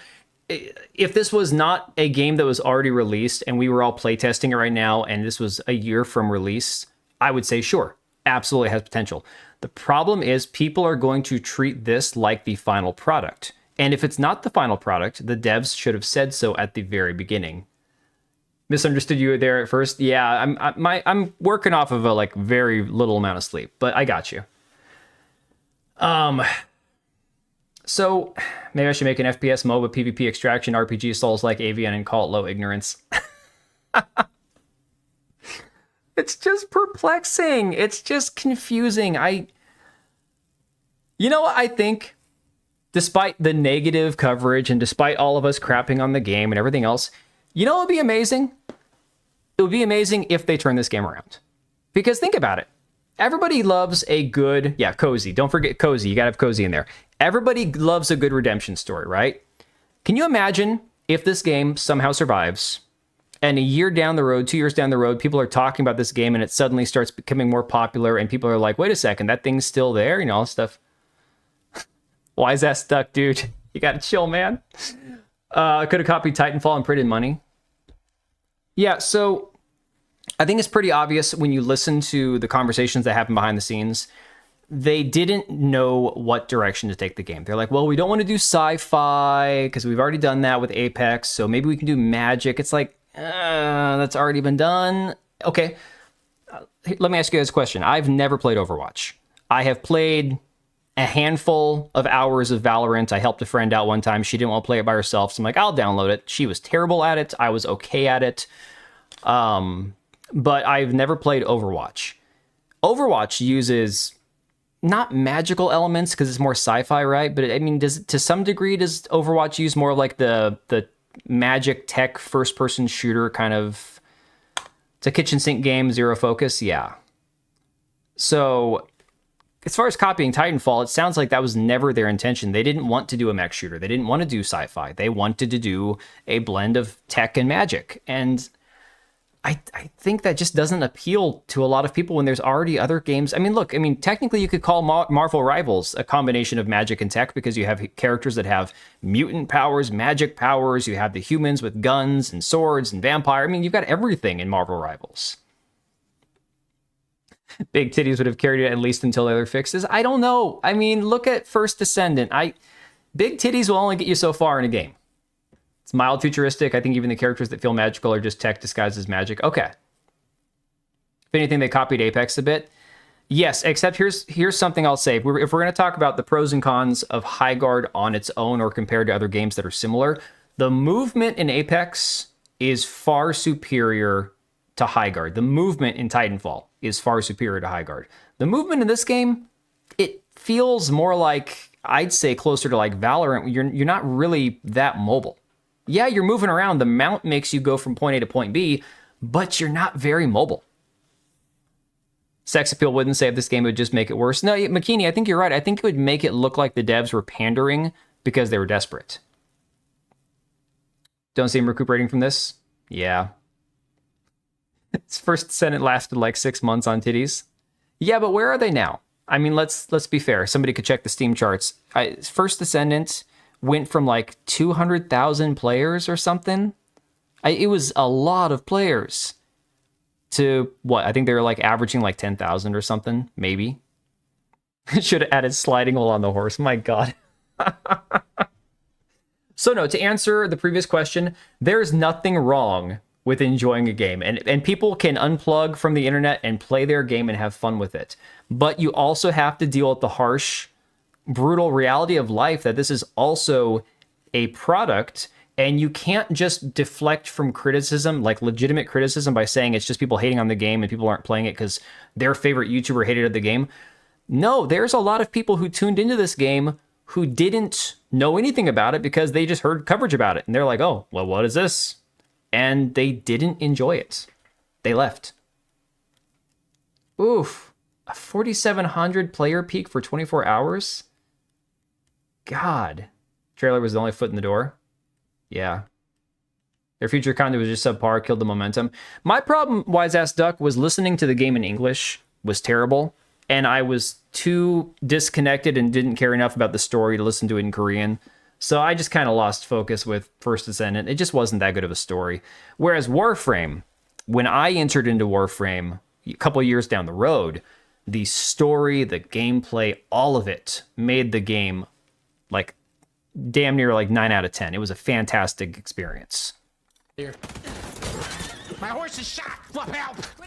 Fluff, save me! I'm guarding. What the fuck am I doing? Did you not attend Jeff's lecture about this, Fluffy? Why am I waving? Why is your horse sliding like that, too?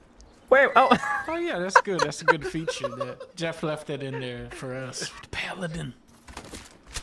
It's like Paladins. Wait, there's a gun called the Paladin. Tell me that's not... Oh my God. The other thing I'll say about the guns, while I appreciate that they don't have the crazy, ridiculous recoil patterns that Apex Legends does, because trust me, if you play Apex Legends for the first time after only playing other more, I'm going to say grounded, realistic first-person shooters, and you play Apex, The guns in Apex are freaking annoying. The recoil is insane. They're all over the place. You get used to it after a while, but even then, it's still difficult. Some saying that people are not playing the game because their favorite YouTuber hated it is 100% cope. Most people will really listen to watch reviews before they purchase or download a game, and it's free.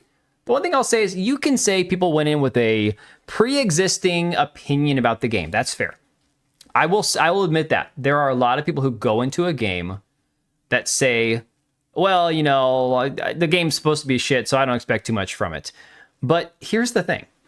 I went into I've covered it. I've watched videos on it. I watched gameplay on it. I've listened to, you know, documentaries, or not documentaries, the interviews with the devs about this kind of stuff, that what they want to release to the public and talk about.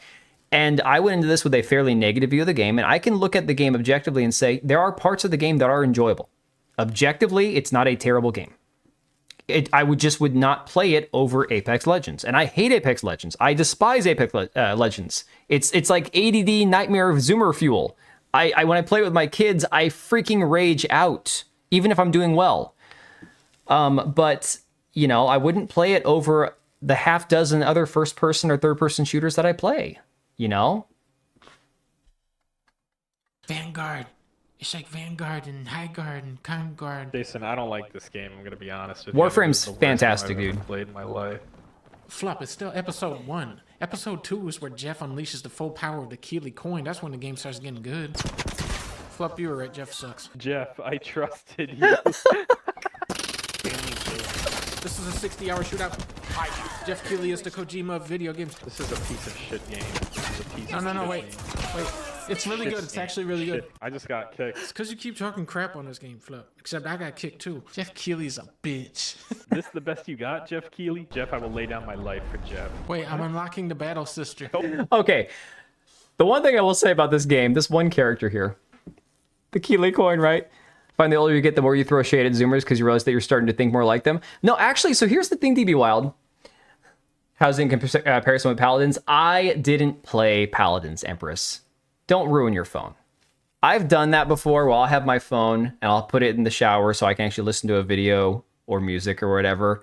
And then it'll try to play an ad and I'll go to skip. And I'm like, I'm getting water on my phone. I didn't play Paladins, so I don't know. This character I've got so many problems with. This goes far beyond muscle mommy, which I'm okay with. I'm okay with, you know, curvy women, small women, big women, muscle women. I don't have a problem with any of it. This just looks like a man, you know? It's just a dude. But yeah, no, honestly, DB Wild, I actually have gotten around my millennial way of thinking. I don't like throwing shit at Zoomers anymore. In fact, I think Zoomers kind of got a bad rap for a long time, a lot like millennials did. I think the vast majority of Zoomers are probably not retarded. But the problem is that a lot of the games coming out nowadays, or a lot of the games that are popular, tend to be like that autistic ADD Zoomer slop, you know? Well, my phone's waterproof too, technically, but then you get those error messages, oh, you got water in the charging port. You need to let it dry out for 5 hours. Roided woman, it doesn't look like a woman. It just looks like a man with boobs. Like, she doesn't even have a waist. It's just straight up and down. Not sure if those deltoids are achievable for a woman with roids. Not in that... Not to that degree, I don't think. I mean, there are some pretty proud retarded Zoomer. Hell yeah, there you go, Zav. Hey, hello. I cannot read. If those are Russian or any sort of similar letters, I don't know how to pronounce that. But hey, welcome in. It's ma'am, yes. Lower phalanx of the body even looks like the legs are from a different animal, like a centaur or something. Yeah, it looks disjointed. Too big for muscle mommy, yeah. Don't buy the battle You system. can't stop me, Flop. Don't get the battle system. I'm getting it, Don't. Flop. Don't. Too late. Battle sister unlocked, Flop. Thanks, Jeff. Anything like that. Oh, I got you. No worries, Empress. Stop taking my money and saying thanks, Jeff. What's an ADHD game? Have you played Apex Legends currently? Bulgarian. Okay, hey, there you go. Phil, you got Empresses in the chat. You got a couple of Bulgarians here. Nice. Welcome in. Apex Legends now, like the current player base that are the no-lifer sweats on PC, I would say is a Zoomer ADHD game. It is, oh my god, it's freaking Nightmare League. Think of League of Losers. I guess that'd be another one. Yeah. The main point that Kyle brought up, do you want to buy skins for these characters? If not, then it's a bad character design. Right, okay, so like I said earlier, that's actually an interesting point. Like I said earlier with Arc Raiders, what they do a great job of is a lot of their skins are garbage. A lot of the skins on Arc Raiders are not even worth thinking about buying. However, there are some legitimately cool skins, so it does help narrow down your options. There are some that look like weird cyber dystopian trash, and some that are really cool. So it does help you when you're using those free coins to kind of limit your options. Adderall Twitch shooters or autism spreadsheet games are Zoomers, bread and butter. Yeah. Yeah, 90% of Arc skins are trash, but there are a couple that are really cool. So. Oh, yeah. No, dude, if you guys haven't played Apex Legends recently, I like my 10-year-old daughter is over there on the Xbox crapping on people probably twice her age on console. But I get over here on PC and it's like, I can't. Like, these guys are on something else. They're wall jumping, and that's not even a thing in Apex Legends. Like, wall running was Titanfall, I can do that, but doesn't exist in Apex, and somehow they're doing it. Played Highguard for minutes, I quit, I didn't like it. PS5, okay. Yeah, you know, and that's the thing too, I think in general, okay, who was it? Fran Mirabella, one of these ex-IGN or whatever type people, he put a tweet out there after going to the event. He went to the Highguard event. And he put this tweet out there saying, okay, so here's some stats for you guys. People that played 1 hour or less gave it a negative review. People who gave it 3 hours or more gave it a mixed review. People that gave it 5 hours or more gave it a positive, or whatever his chart was that he used. Basically, it's not rocket science. The longer somebody chooses to play a game, the more fun they have with it. Makes sense. I mean, it's not complicated, right? And it doesn't mean these people are terrible for quitting the game. It means they didn't have fun, so they stopped. It does not mean that if they played it for 3 hours, they would like it. It means they played it to the point where they didn't enjoy it, and they stopped. I miss boomer shooters. Hey, boomer shooters still exist. They're still a thing. I mean, dude, Insurgency Sandstorm is it still has servers. It's still operating, even though the studio that made it, I think, got shut down, I'm pretty sure. You can still hop on Insurgency and actually find people to play with, and it's still fantastic. There are plenty of, non-movement based shooters. League is a spreadsheet game, not 88. Yeah, I don't know anything about League. I know nothing about League. Well, okay, Insurgency Sandstorm might not be a boomer shooter like Halo.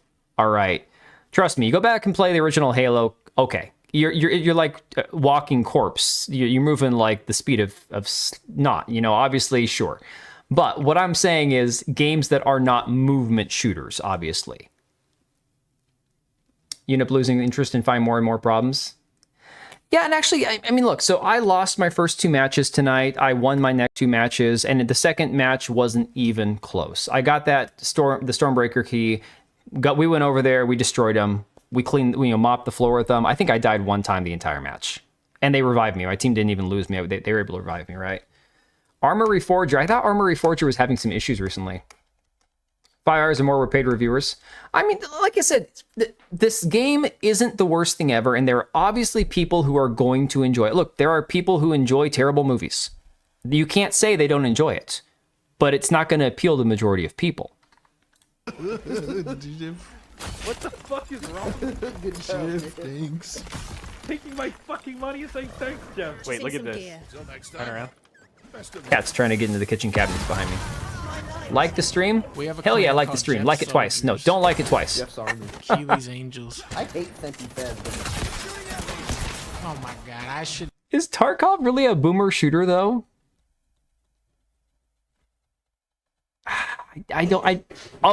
Okay. Hang on. I gotta figure out what my cat's doing. What the hell?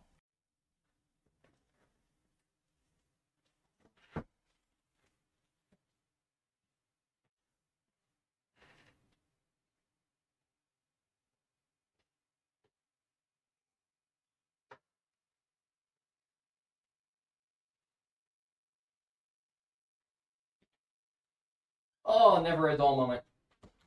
So he went into the kitchen cabinets and spooked himself, I guess, and I'm hearing things rattling around. Luckily, nothing got broken, but orange cats. Orange cats are something else. Bolt gun is a boomer shooter.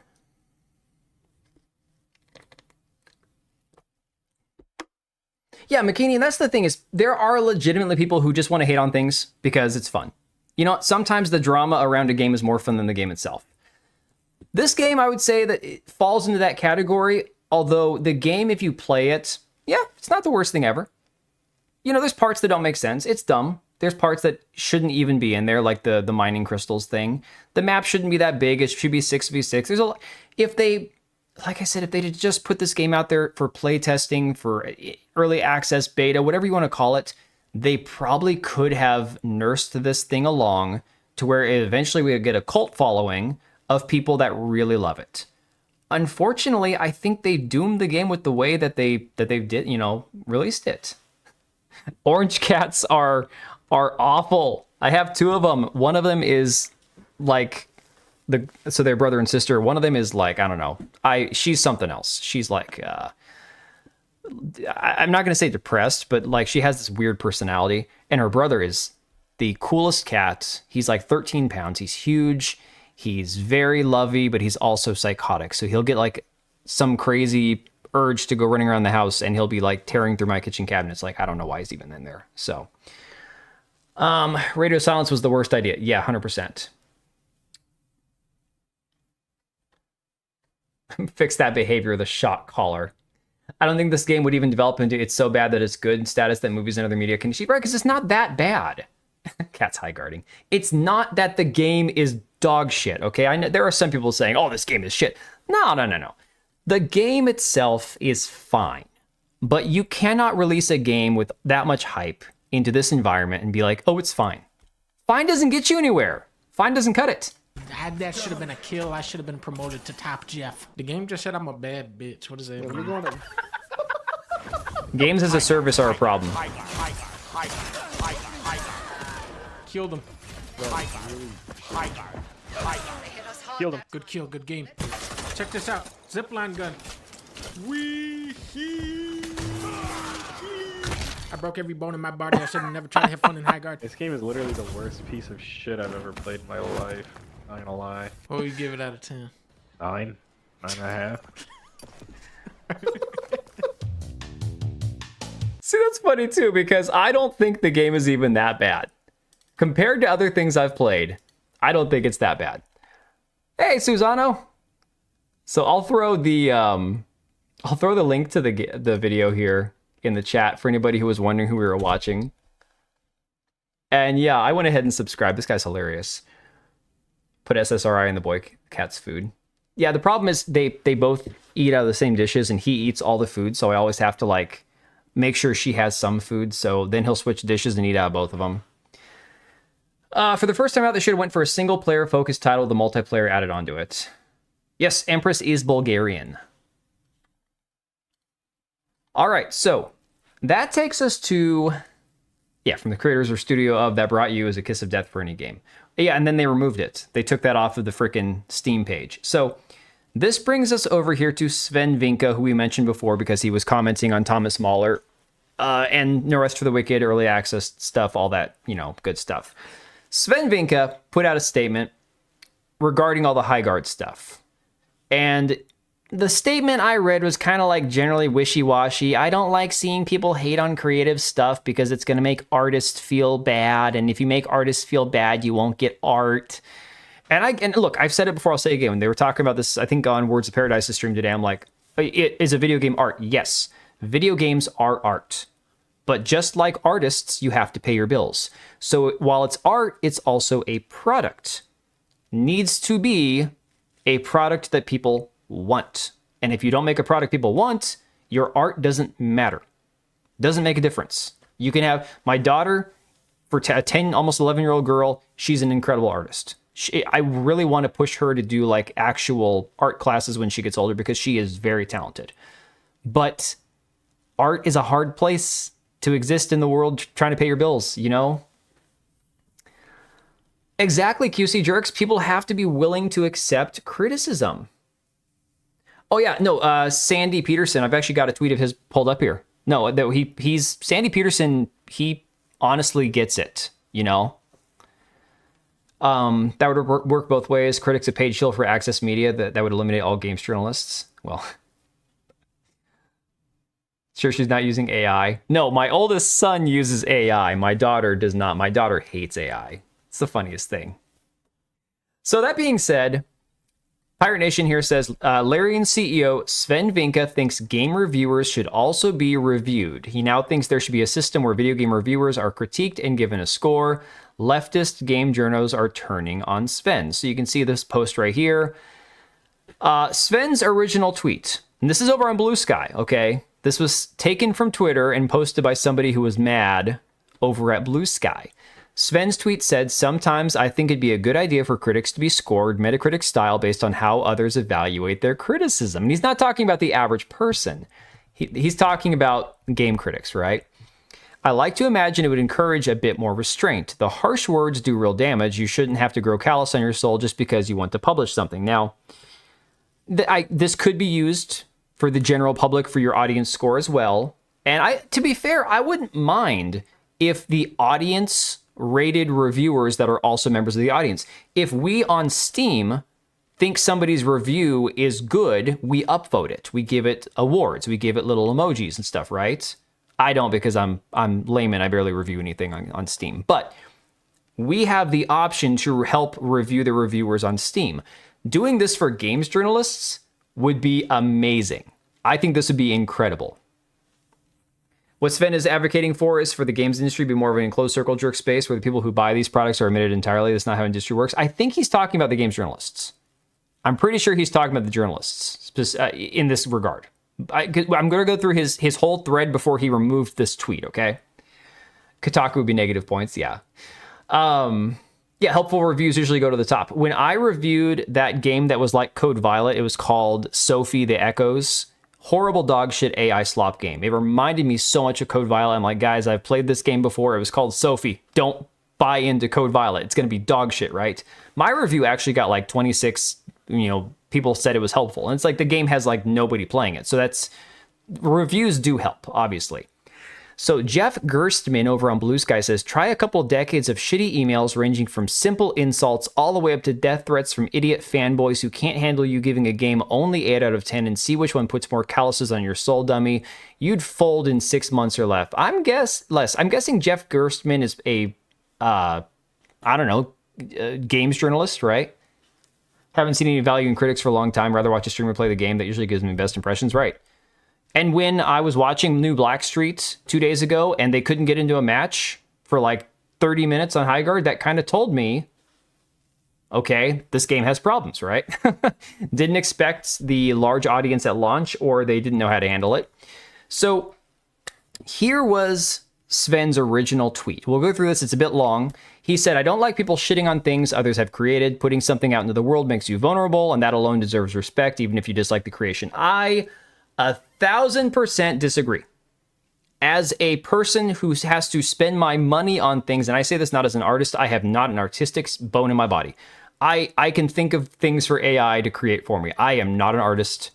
And so as such, I am very much just a critic, just a consumer, not an artist. Okay, guys? I'm going to level. I have no artistic ability whatsoever. But to say that putting something out deserves respect, even if you dislike the creation, no. That is a very broad statement. That's like saying somebody dressing up as a furry going out in public deserves respect. Why? Why do I have to respect that? Because they had the bravery to do it? There are plenty of things people can do that require some modicum of bravery or a lack of modesty or a lack of self-awareness that I wouldn't do, but that doesn't mean I need to respect it. And I get he's talking about art, and I understand that, but I'm just saying in a broader sense, it just seems like such a blanket statement. I just not a fan of how he put this. So that being said, he says it's easy to destroy things. It's a lot harder to build them. That is true. Best critics understand this. Even when they're being critical, they do their best not to be hurtful. But again, that's just saying the best critics try not to be hurtful. The reason games exist that don't know what the audience wants, that skip playtesting, that don't have Q&A, that don't do beta, that don't do early access, and then they come out and they suck, is because of toxic positivity, where these people in these studios are afraid to be critical with each other. A lot of times, developers and creatives don't take criticism easily. They don't take it well. It's just insane. You can't tell me that the most sensitive people on the planet who are also artists tend to be, very, they don't like criticism. They don't, okay? I hate when they keep saying D3s. I think they're going to say this to them in Minecraft. Lame. And Lugia, here's the thing. Appreciate you, buddy. Thank you for the 5. 1000%, I have seen so many times when criticism is deflected as, oh, death threats. And it's like, okay, nobody should ever get a death threat over anything. Maybe if somebody commits the worst kind of thing possible, don't threaten them. Just go do what needs to be done. If you know what I'm saying, if you catch my drift. Don't threaten the person if they've done something to somebody you love, the worst possible thing, and you're just going to go, oh, well, I'm going to... No. Either do what you say you're going to do, or don't put it in an email or text or paper or whatever. But in terms of like criticism, yeah, threatening people over them making a game, writing a book, making a movie, that's stupid. It's a stupid thing to do. I've got people telling me to KY, myself, the in Minecraft stuff, right? And I usually just kind of like it, whatever. It just kind of rolls off my back. But I can understand people being like, oh, I just made a game. Why am I getting all these nasty emails and stuff? Sure. And I think there are certain times where the criticism is not criticism. It is purely just people are mad about something. They had a bad day and they just put whatever goes to their brain in an email. I've had people on Twitter tell me to kill myself. Okay. All the time. I don't take it seriously. I don't think that they're actually going to show up in my house and try to end my life. I probably have more firepower than they have, to be honest. But, I think that those kind of things obviously cross the line. The problem is that it's always used as a defense, and we see very little evidence of that actually being a thing. Do I need to be liked? Absolutely Yo, Smeg! I like to be liked. I enjoy being liked. I have to be liked. Make scooters. These people are babies that they can't hear this. Every company gets this. Imagine the stuff that rolls in through Microsoft alone. I want to see the receipts. Exactly. Yeah. Everyone gets death threats. Yep. Hey, Patriot. Welcome in, buddy. Smeg with the 5 gifted. Appreciate you, buddy. Hopefully you're doing well. So again, I've got mixed feelings. Anytime people talk about death threats, I'm like, yeah, shouldn't happen. But a lot of times they didn't happen. Okay, so here's the deleted tweet, all right? He says, there's plenty of games I genuinely don't like playing, and there are many I know are made for the wrong reasons. However, it's incredibly rare for one to be made without there being someone behind it that truly cared about what they were making, putting a part of themselves in it. That's fair. But just because you put a part of yourself in something, you could have the worst person on the planet. Imagine if Chris Chan, he's out of prison now. If Chris Chan decided to make a video game and put something about himself in the game, does that deserve respect? No. Okay. One of the best reviewers I ever knew refused to review games he considered failures. He believed that developers deserve the chance to try again. He knew that every failed attempt could be what enabled the next great one. I'm sorry. Kid gloves. This is pathetic. I didn't go through this whole Twitter thread. This is one of the best reviewers I ever knew refused to review games he considered failures. Oh my God. Dude. This is the guy from Larian. Like, these are guys who are supposed to be, like, the best, right? I mean, I never played Baldur's Gate 3, so I don't know personally. Yeah, that's called being a shill. When I was Ubisoft moderator, I get dead babies sent to me in DMs and worse. When you're in a position, especially in a position where the company is hated, you're going to get some things sent. Yeah, and that sucks. And nobody should get that, but unfortunately, it's kind of like when you tell people don't put yourself in a bad situation, and they go, but you're blaming the victim. And you go, I'm not blaming the victim. I'm saying don't make it easier to become a victim. Two different things. The Chris Stuckman effect. Oh, God. Yeah, the moment that you ask someone for money, your product is fair game for harsh criticism. I didn't really let this sink in here. This is crazy. I know this because I was one of those developers that failed, and he only told me many years later. So what? Why is it highlighting retweet? I didn't retweet these. What is Twitter doing? So yeah, be nice to people that create things is what I'm trying to say. You need them. And yes, I get that if people are charging money, you want to know if it's good or not, but reviewers can just say I didn't enjoy it, or I don't think it's well made, or I don't think it's worth the money they're charging. That's enough. No need to get personal for the sake of some likes. Okay. He could have just said that. He could have just said, you don't need to tell somebody to kill themselves. You don't need to tell somebody that they need to, I don't know. You can imagine the worst thing you could say to somebody over a video game, right? Sure, you can make that argument. Say it's a bad game. Say the things you don't like about it. Be constructive. Try to give them good feedback. I'm up for that. That's fine. My issue is that these people don't take constructive criticism. They call it hate. Must have been a Kotaku reviewer. Yeah, this is the result of participation trophy generation. I don't need bad devs. Yeah. It's up to the devs to turn a critic.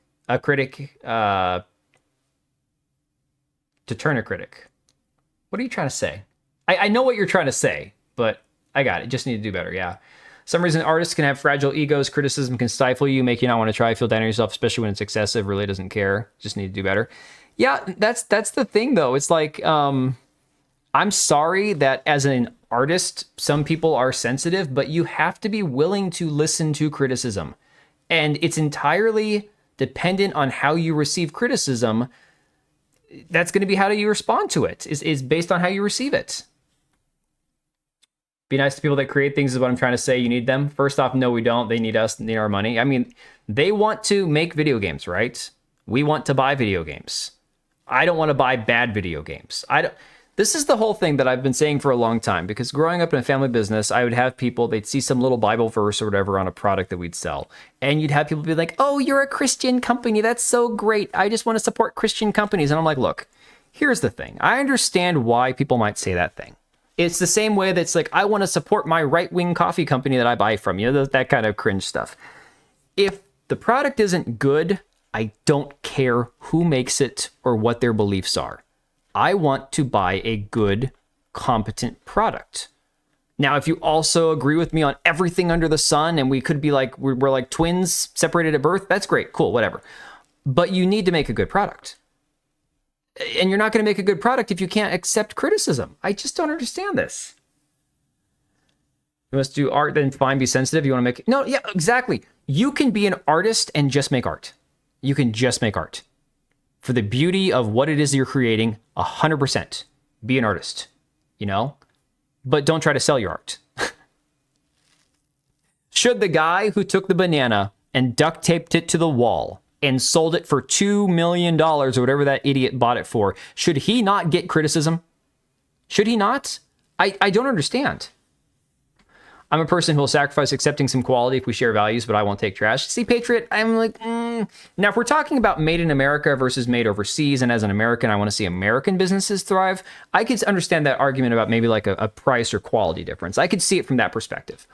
I'm talking straight up, would I support a company purely based on ideals or feels rather than if they're competent at their job? No, I'm not going to buy a car from a car company who votes the way I vote, but doesn't know their head from their ass. You know, I'm going to feel like I'm going to die if I get in that car. Just know I'm not smart, but I can see bad people doing a bad job at making a game and then don't understand why it fails. Yeah, it's... Any artist that endured art school know that you have to separate yourself from your work. Negative feedback on your work is not a personal attack against you. Guess what, guys?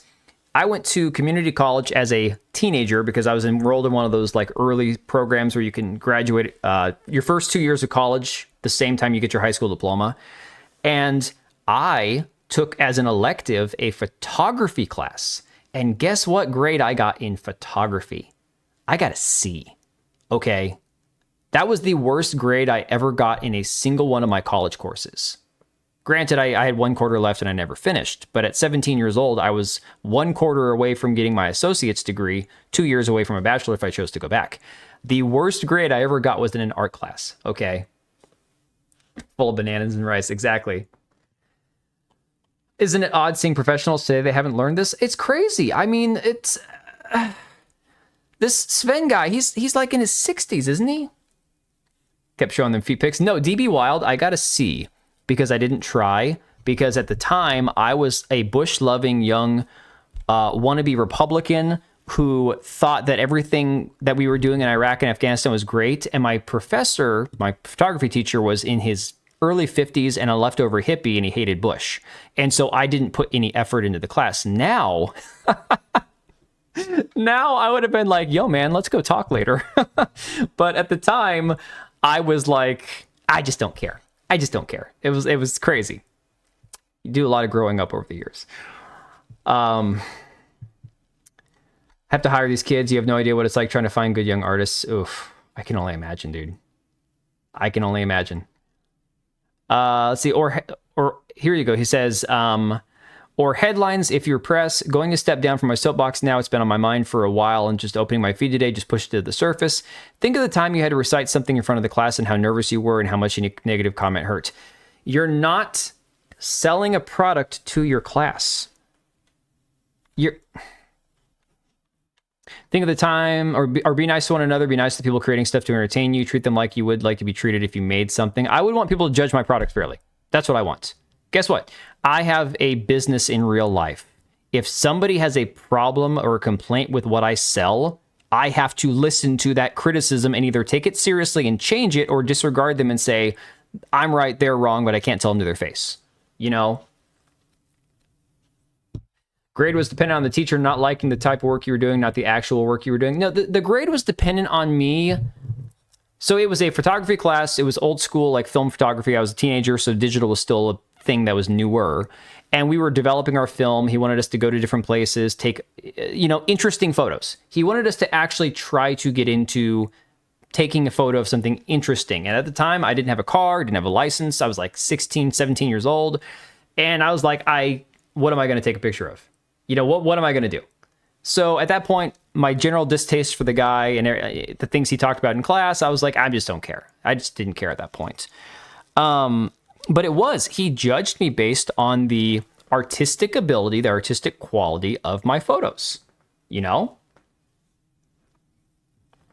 Decades of getting paid to review things, decades of selling my own stuff too. Everyone has an opinion. You can't accept everything, but you can listen and find ways to improve. Yeah, this whole thing just seems like massive cope. Consider it a strategic investment in the quality of your future entertainment. You won't regret it. Oh, be nice. Be nice when you review our stuff. It's a strategic investment into the quality of your future entertainment. Get bent. I've never bought a Larian game to my knowledge. I don't think I'm going to bother to now. That's insane. He says, addendum, it needs to be said apparently, but I don't like developers or publishers shitting on players either, and I certainly don't like those that milk players who love their game. I understand why players are upset by it. It upsets me too. I hate it wholeheartedly and vowed that Larian would never engage in it. My little thread isn't about defending these practices. What I'm trying to say is that most creative souls are sensitive souls, and those sensitive souls are the ones that care the most. That's great. That's fantastic. When they check out because they can't handle the vitriol, we all lose because what's left are those that don't care. Isn't that what we have nowadays? Are the best way. People who got into the industry to see their own personal politics shoved in your face and not people who are actually talented at what they do. I love you. Yo, Smeg for the down under 20. If we pay for said thing and it was bad, we have every right to complain. And in turn, let others know that it was bad. There will always be people who take it too far, threats. Shit happens.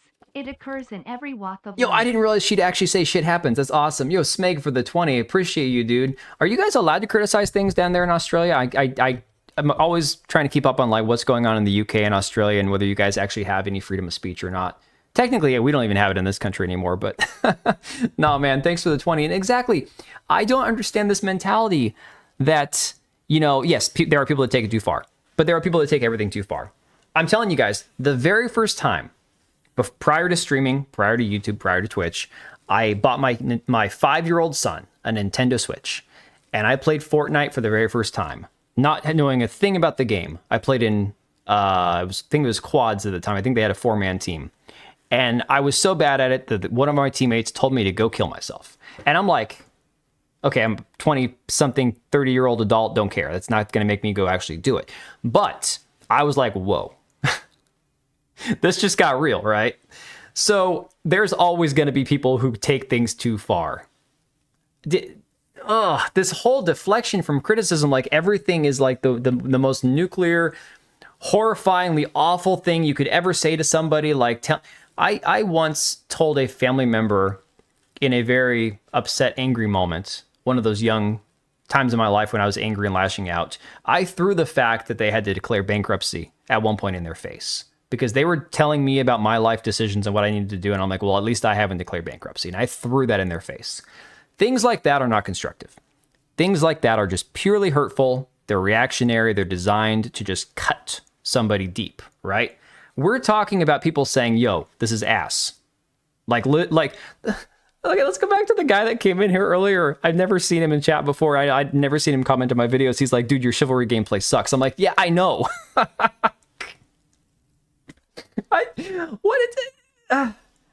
See the clip of a streamer getting killed in Arc Raiders and cry after the guy called him a bundle of sticks? Oh my God. Arc Raiders, one of the great things about that game is that you don't tend to get too many crybabies. They get weeded out pretty fast. When I'm dogging on a game for being woke, trash, or mediocre, I'm giving some very good and valid criticism. Exactly. I'm a UX designer in my day job. Negative feedback is vital to help us improve our product. I'd rather harsh criticism than apathy and no sales. Isn't that like the most common sense way to look at this? Had a photography class in college. I didn't see the point in learning. Didn't realize designers would need the skill. And I literally put my camera on auto, made up values, and took pics of railing and stairs on campus. Got an A. Dude, I did the same crap and I got a C. Okay, so at that time, I lived near a little local airport, and I was taking pictures of planes, taking pictures of hangars. My mom had chickens. I took pictures of the chickens. She had a rose garden. I take pictures of the flowers, and I still got a C. Now my brother, he kissed this man's ass, and he got a B. But we literally took the same pictures. So I'm like, yeah, all right, whatever. Didn't know you were an advanced placement. It wasn't advanced placement technically. It was just running start. You can opt to do your first 2 years of college, your sophomore or your junior, senior year of high school. But I guess that's technically advanced placement. I don't know. Good thing Highguard's free because I'm sure they don't get all that much money. So maybe they fall from a great height. Yeah, very awful pun. You get the Oh, come on! Why is that not working? Hang on, I gotta open back up. Let me see. It worked earlier. Why is it not working now? Where is my voice mod at? This is gonna piss me off. All right, there's Stream Deck plugins. Now where'd voice mod go? There's voice mod. All right. Probably just wasn't running in the background, I guess. It's still not running. Whatever. Screw it. It was a little sound effect like the ba-dum-tss for the bad joke, but apparently it's not working tonight. Wish I owned property because I totally get some chickens. I mean, yeah, at the time that was the first house my parents ever bought. It was the house they also got divorced in, so you know. Take the good with the bad, right? Oh no, it's not weird comments. You're good. Once you go further than one's closet, all loving bushes. What? What are you talking about?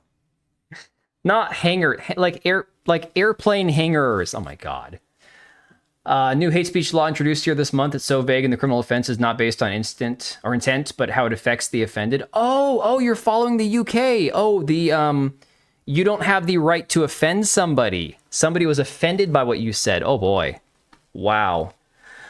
Okay. The effect the words have on those sensitive souls may not be underestimated. You don't want them to lose their idealism and love of players. They already don't have a love of players. What is he talking about? There's other ways of dealing with player exploitation. Not playing the games is probably the best one. You don't have to verbally hurt the people behind the game to express your disdain. If enough people stop playing the games that don't respect players, those in charge will get the message and change course soon. There's enough other games there. So what would he say about this? All right. Let's use Highguard as an example, okay? Did I listen to your latest podcast? Did you have a podcast? I'm not trying to be mean. I didn't know that you had a podcast. A bit confused here. Everything can offend anyone. That's a scary concept to apply to. Yeah, no, it's terrifying. 500 hearts for his post. I mean, real quick, I responded at the very beginning of it. Where is this one at? Here was my response. Okay, I have the most liked response to him on this post. I also got some weirdos saying, "You're a conservative, you like pedos," and I'm like, okay, yeah, I think you're projecting there. But I said, sorry, I don't take kindly to people pissing on my leg and telling me it's the rain. You know, I'm not sure what else to say to that. You're like, don't be mean, don't be hurtful. You're telling me not to, you know, tell somebody, yo, I don't want you to piss on me. I'm not going to stand there and get pissed on and pretend it's all well and good. Don't they have community managers? That's literally speaking their job. They take the valid critiques, they hand those off to the making.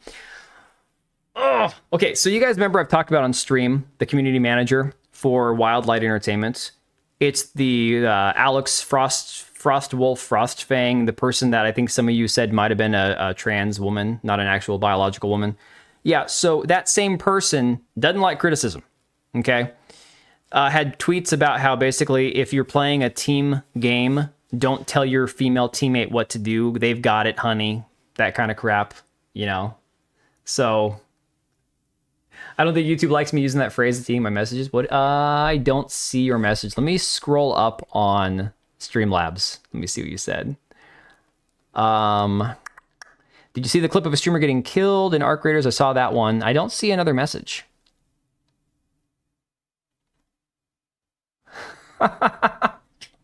Yeah, no, I'm not into that. The Frost rap. Oh my god. All right, so then there was Cromwelp, very AFK. This guy works at Larian.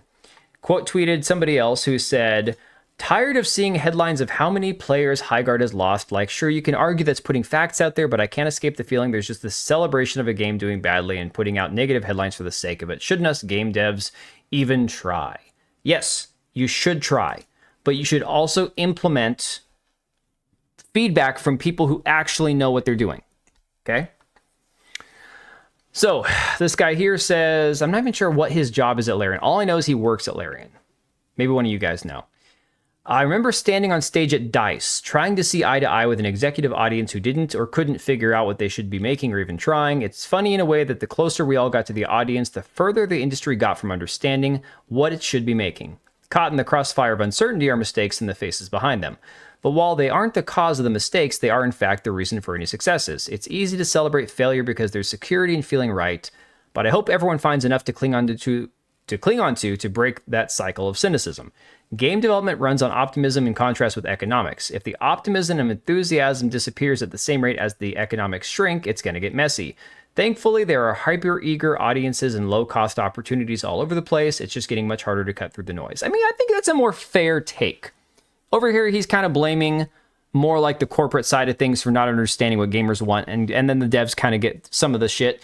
Okay, I can understand that. I don't like passing off the buck from devs entirely. I think, again, the developers ultimately are responsible for what they make, but a lot of times it is at the behest of corporate overlords. Sure, that I understand to some degree.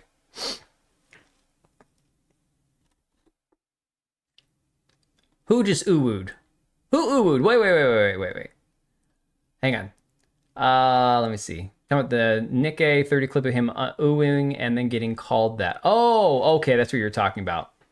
I was just trying to follow up saying I DM'd you to clip to check out whenever. Okay, cool.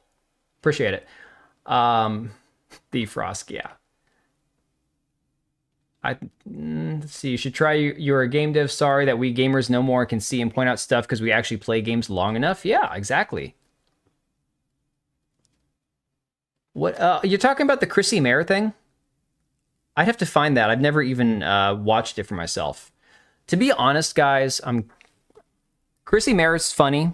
Like on Twitter, I think she's a witty person. I don't watch her stuff. Just being honest, I don't find her personality funny. Just not for me. Yeah, YouTube is always on their shit, especially on my channel. YouTube is always blocking stuff. Let's see, it's quite funny, especially since he can't believe he thinks that's funny after you as a grow man. Yeah, okay. However, you are a woman. Am I allowed to check on YouTube? I've been feeling a little sensitive. But she literally has a podcast for horrors. Thank you, Geekhazu. I know, dude, we get along so well. We get along so well, man. So here's Chrissy Mayer in a nutshell. And I'm not saying this as somebody who I'm trying to tear down, because again, if you enjoy her, that's awesome. Good for you. Simpcast, yeah. Yeah, thank you. I had to do the clam check. Chrissy Mayer, she moonlights, I guess, as the I'm not a whore, I would never do OnlyFans, I'm not like that, but I'm going to bring on all these slutty, nasty women onto my show and get them to promote themselves as OnlyFans whores. And I don't have any responsibility for, you know, promoting that kind of lifestyle, but I also have a show that's entirely made up of whores. I mean, it's beyond that. I just don't find her funny. When she's been on like Friday Night Tights or whatever, I don't know. She's kind of just there. It seems like too often the woman or the female comedian kind of thing, it's like they have to be funny. Like they're put on the spot where I have to come up with something edgy and funny now, and it just seems forced. But again, I'm somebody who doesn't find female comedians funny at all. Like, not even. When my wife and I went and saw Dave Landau over not too long ago, I think that late last year, really cool venue. It was really small. We actually got to talk to him, meet him afterwards, bought a book from him, got a signature, all that kind of stuff, got a photo. It was really awesome. There was 2 comedians before Dave went up there. One of them was a man. Absolutely, I was busting a gut. I was dying laughing. I was like, I'm not going to be able to have... my intestines are going to be spilling out of my side because my side was hurting so bad before Dave gets up there. And then the female comedian got up and I'm like, yeah, okay, it's not great, you know? Way funnier naturally. You probably are, to be honest. It's just, I don't know. This gal just wasn't funny. I don't dislike most people on Friday Night Tights, but I don't like the huge panel shows. Yeah, Serrano, I'm the same way. And it's really funny because Hypnotic was asking at one point if I wanted to be on his... he streams on, I think his panel show is Saturday, right? And I'm just not a panel guy. Like 3 or 4 people, that's cool. Once you're fighting for attention and it seems like you're trying too hard to be noticed, it's just, I don't know what the point is. 99.9% of female comedians, my vagina, exactly. Yeah. When I was a game dev, it astounded me how many people in that industry hate video games and their customers even more. Yeah, it's crazy. My problem is how many of them didn't even play video games themselves. Oh my god. Okay. All right, guys, seriously. Let me find this. Now that we're talking about this anyways, we're never going to get to the other topics that I had. I'm actually streaming way longer than I thought I was going to. This is crazy. It's fun. I love it. Yeah, you guys are awesome. But let me pull this up. Where's Mystery? Where is he? The man who admitted essentially to being a cuck. Where is he at? How do you spell Cliff Blazinski? Blazinski with a Y? Is it an A? Is it A and then a Y? For the life of me, I don't know how to find this man.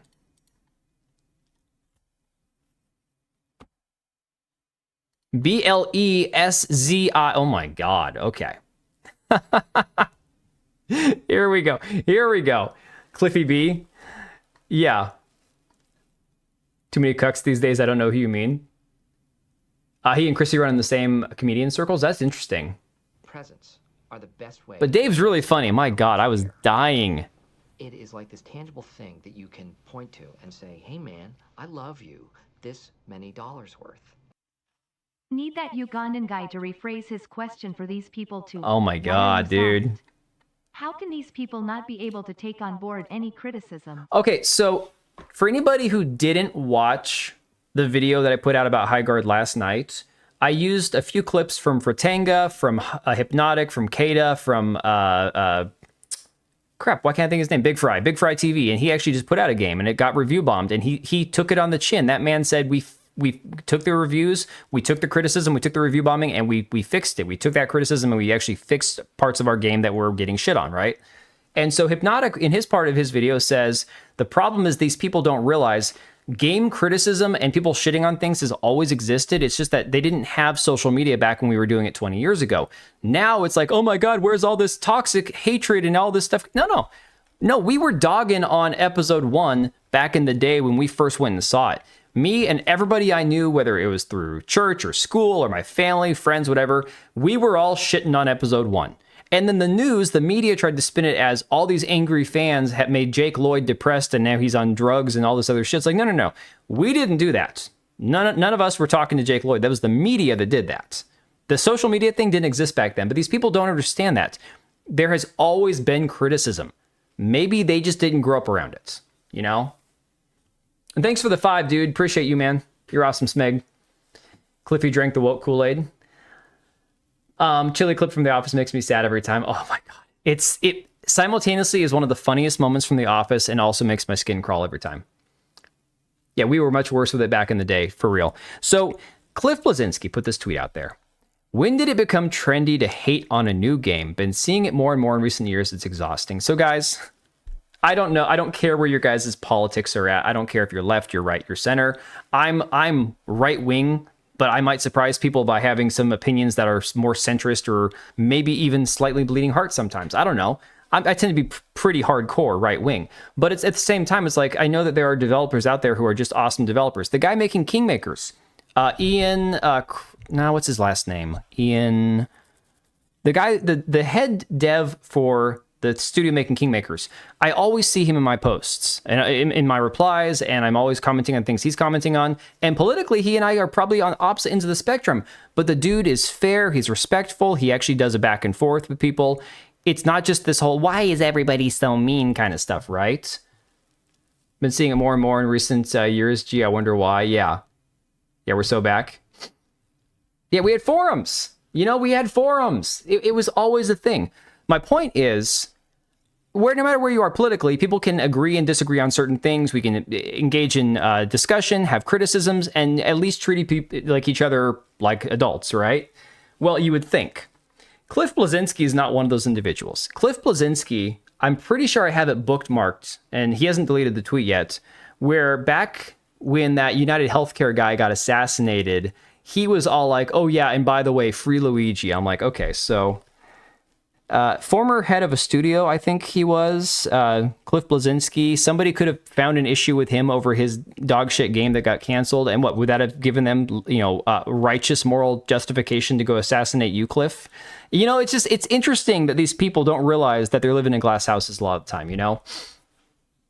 Yeah, anyone right of Stalin is hardcore right wing, exactly. So he's down here saying it's not every game, Arc Raiders, Baldur's Gate, etc. I love the silly games like Repo and RV there yet. Mark Ryan used to always say under promise and over deliver. That was part of Molyneux's problem. And then he responded to this guy down here, not this one. Well, here you go. Dan from Grounded Tech says probably as new games became increasingly shit whilst they ask us to pay more and more for the privilege. It's very expensive to make a triple or quadruple A game these days. Also, to hedge your bets, got to be on all consoles, got to grease the palm of Twitch and YouTube kids and marketing budgets while also giving livable salaries to your employees. Not making excuses, but those are factors. Ubisoft has 17,000 employees. That's insane. Just make a good game, problem solved. Subjective. This coming from Cliff should make everyone who's out there grifting take a good hard look at their behavior objectively. Not sure if compliment or insult. Here you go. This is the one I wanted to get to. If we're talking about Highguard, you should play it. I'd be interested to read your perspective, Cliff. To which Cliff replies, I'll watch my wife play it. I don't play much these days. So this man here wants to tell you, you don't have the right to criticize. You don't know how hard it is to make a good game. You just don't understand. But I'm not going to play it. I'll watch my wife play it. He used to be brutally tear about my Unreal Tournament maps back in the 90s, and I greatly appreciate it. What the F happened to this dude? Literal gamer cuck, yeah. Gotcha. I got you, Graham. I got it.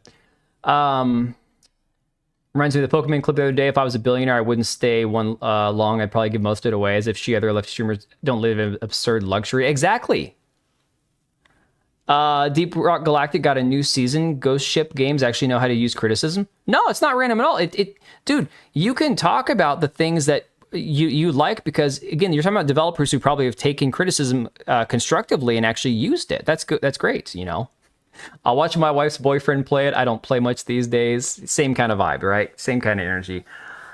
I don't care how much it costs when the budget is spent on shit I don't need in the game. So, for example, Savvy was talking to the developer from Kingmaker that I was mentioning earlier about this, about these people that work at Wildlight Entertainment. Now, they have like an outsource manager. This person's job was to outsource jobs for artists for the game. Kind of weird, but it's like, okay, maybe they can find cheaper, better artists outside of their own company. What's the point of employing your own artists if you have to outsource? I don't know. I'm not an artist, right? That being said, they also have, let me find it real quick because this is actually fascinating. This is really fascinating stuff. And I have to be careful going to Savvy's page because sometimes she's got the weird hentai art stuff out. She's kind of a degen. Where is her interaction with this dude here? Let me see. Problem is she tweets so damn much. Finding it's going to be the hard part. Let me see. Ian. I don't know his last name. I can't remember. Ian Fish. There we go. I found it pretty fast. All right. So here's what we were talking about. So this person, Teresa Razumkova, she moved to work for Wildlight. She's working on a new IP with awesome folks coming from Apex and Titanfall, other great games. Still live in LA, no moving countries just yet. Okay. She's the outsource manager for Wildlight Entertainment. Okay. Why couldn't they find her a shirt that fits? That's just sad. So Savvy said, character outsource manager. This is for Highguard, yes. So they outsource the characters. Why wouldn't you do that in-house? Well, they did do that in-house. Like I said, Del Walker was one of the ones who worked on some of the characters, okay? Oh, Kingdom's Ambler, have fun. I'll make sure to send the stream your way when I'm all done. QC jerks, that's funny. Yo, Truth, how's it going, buddy? It is like this Yeah, they're trying to penny pinch, exactly. Point to and say, hey man, I love you. This many dollars worth. We train him to mean stream Lolly? longer. What do we talk? We I don't want to reward go him back for up and good talk about Lolly. We train him to stream longer. We reward him. Hey, you know, I appreciate you guys. Thanks for the 5 QC jerks. You guys are awesome. It's intentional. Her tummy's more appealing than her face. Can I refrain from? I'm gonna abstain from commenting, but you're probably right. Okay. Why wouldn't you do that in-house? So Ian Fish, this is the guy I'm talking about, guys. You will see him have a lot of really, I'd say, lefty opinions on Twitter, but he also doesn't mind criticism. He also engages in good faith about the conversations about why video games are shit. I have no problem when Kingmakers comes out checking this game out because it looks like it's going to be a lot of fun. I mean, this is a guy who doesn't talk down to anybody. He's just right there in it with everybody else. So he says, okay, this is for the 3D models and most likely extra skins, not for the actual character design. Outsourced artists from Europe and Asia are oftentimes legitimately as good, if not better, than your average California 3D modeler. That I do believe. That I believe 100%. Do you want games to cost more? Do you want them to stuff more microtransactions in? No, then don't malign them when they try to reduce development cost. I think that's a fair argument to make. Really enjoy fashion trends of the early 2000s. Okay, so let me date myself for a moment. I was born in 1986. All right. You probably already know where this is going. So when I was in that, like Susano called, advanced placement running start for college, I was a 16-year-old boy around a bunch of college-age girls.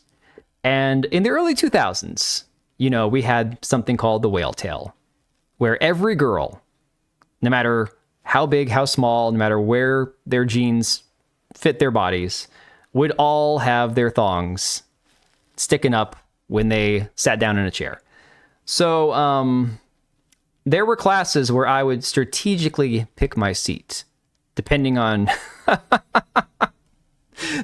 where certain people sat, if you catch my drift. So yes, I was a big fan. Big fan. I'm sorry, Empress. I was a horny teenage boy at college. You know, all of 16 years old. Yeah. Well, no, but it wasn't spandex. Girls back then, very few wore spandex. It was pretty much all tight blue jeans, you know. Sat at the back of the class, too. You get it. You get it. Oh, man. Come on, guys. I was 16. I was around girls that were like 23, 24 years old.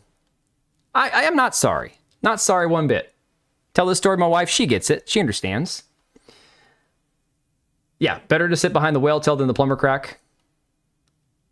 You were into teachers? Hey, I had a few teachers that were lookers, not gonna lie. Yes, women weren't. So back then, a chubby girl was like 20 pounds overweight, maybe 25. Oh, you were saying that too. Okay, yeah. Yeah, well, you can't blame me though. Honestly, you can't. All right, so she says, all right, but if they had money for this position, I'm not buying it in this case. I think this is the epitome of no one cared, given how the game came together in the end. Had nothing to do with skill, more so that these types often virtue signal about livable wages. After going through some staff, it's clear that they would be, this would be a thing that they'd virtue signal over. She's talking about this person, Alicia Alani, head of studio culture and operations for Apex Legends, Star Wars Jedi Order, or Fallen Order, and Titanfall 2. Why in God's name is there a head of studio culture? What do you do there? What is your actual job? The only whale tails I saw in school were attached to Leviathans. Oh my God. No, if you Google the term whale tail, you will find the average picture is a girl barely bigger than Paris Hilton. And I thought Paris Hilton was too skinny. Don't get me wrong. I didn't think she was hot. But that was the average girl that would wear that kind of thing. Yeah, studio culture. I had a French class teacher who made up fake names for us that were French. Beginning of the class, she came over and said in French, "Your name is Roberto." I replied, "You can call me whatever you want." Got sent to the principal's office. Got a huge laugh. Dude, so I wasn't like into my German teacher, but she was really cool. So I took German the first 3 quarters I was at college, and she was actually from Germany, moved to the US when she was 17, and she was in her 30s when she was teaching at the college, and she had a master's in French, English, and German. She had the coolest accent because it wasn't just specifically German. It was like, if you could just sound European, that was it. It was just like everything combined. Really cool gal. She brought in, even brought in like authentic German treats and stuff and all that other stuff during the quarter. It was pretty awesome. Sounds like a hallway monitor. A little bit. By the way, women did that shit deliberately. Oh, I know they did. Trust me, Equilibrium, I know they did. So Ian says, yeah, I don't know about this head of culture thing, but how does outsourcing some 3D art have anything to do with virtue signaling as opposed to trying to save money? I don't see the connection. One person responded. I think Savvy gave up on that one because she knew she couldn't really win the argument. And I had that with Ian too, where I knew I wasn't going to convince him about something. So I was just like, whatever, I'll move on. But like I said, this guy, I mean, I said earlier at one point on Twitter something that would have been construed as offensive, and he was the only one that liked the tweet. It's like, sometimes people are just nuanced. Sometimes you're going to get a mixed bag, you know? She did wrestling before she became a teacher. No, my German teacher was like 5'4" and maybe 130 pounds. Super awesome gal. Job description sounds like a bored HR Karen that chases away all the productive men and replaces them with septum-ringed buffaloes. Probably. Girls today in the see-through spandex pants. Yeah, they have to know people can see. Yeah, but see, the difference, QC jerks, is that back in the day, when I was growing up, girls that did that wanted guys to flirt with them. They wanted guys to look at them. They wanted guys to notice. They didn't pull this whole thing about how I'm going to dress seductive and sexy and in some cases straight up slutty and then freak out if a guy walks up to me, talks to me, notices me. Girls were approachable because they hadn't quite hit this new wave of feminism that's I'm going to dress like a complete whore to sorry for the vile language, and don't you dare talk to me or look at me. You know, it was a different time. Is there somewhere that uses studio culture? Because I've never heard about this. I've never heard the term before.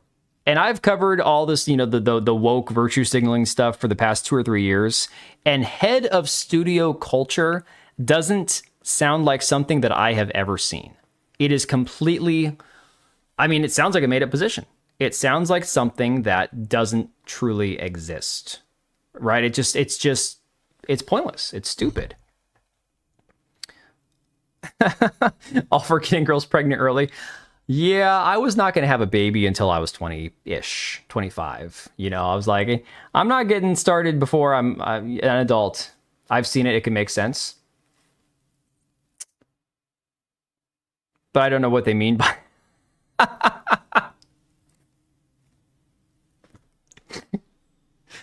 Oh, man. Hey, guys, I'm the head of good games, good vibes. My job is to make sure we all have good vibes here, guys. You know, be chill. I mean, technically, that's like HR. That their job is to make sure everyone works and plays nice together. The disturbing bipolar reaction in women that put on the peacock display and then get enraged when they attract the attention of men. Yeah, because it's, dude, women, I mean, people. I don't want to just single-handedly like focus on women because guys are screwed up nowadays too, guys, right? People are screwed up. But we see it more with the anti-male current wave of feminism that we have than you do like, yeah, everyone sees like, you know, the guys who hate women, the legitimate misogynists and incels, of which there are very few. Like legitimate cases where there are men who hate women. There are more misandrists than there are misogynists, okay? Because a guy hits on a woman, they call him a misogynist. Misogyny means to hate women. If a man hated a woman, he'd be gay. Or he would be single. Or he would just, you know, I don't know. He wouldn't be chasing women, you know? So unfortunately, while people, both genders, are screwed up, the level of misandry that exists these days, actual blatant man-hating, far supersedes actual misogyny, you know?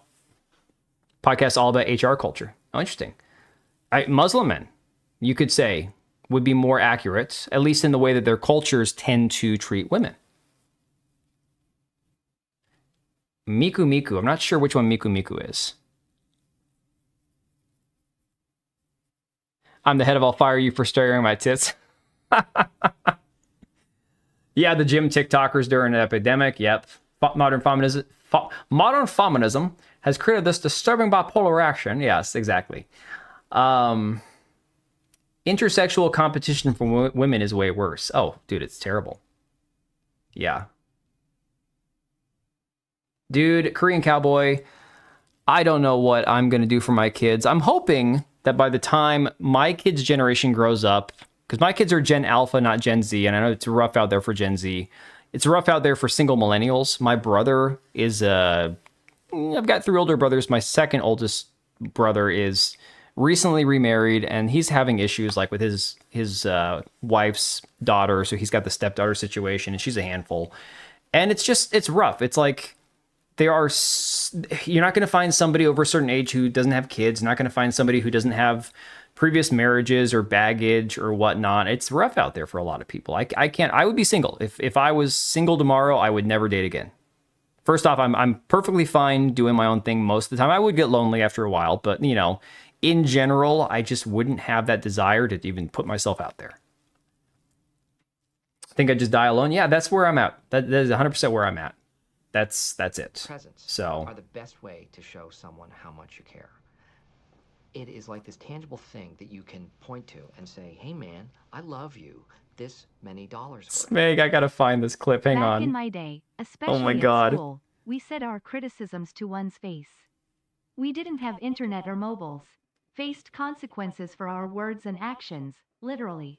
Am I too old or is society too PC? Yes and yes. Smeg, I think you're around my age because I'm turning 40 this summer. Thanks for the 10, dude. You don't have to, but I appreciate the hell out of you. Yeah, yes and yes. Somebody shared earlier a clip from, I think it was from Assassin's Creed Brotherhood, which was the Ezio game where he's now an old man. I cannot remember which one that was. But it's one of those things where some guy refers to him as a man of his age. You're not going to heal from that wound as easily as you would otherwise. Here's some painkiller or whatever. And he's like, oh, imbecile, man of my age and all that. And it's like, oh God, that hit me right here. You know, you got 10 years on me? Okay, fair enough. Revelation? All right.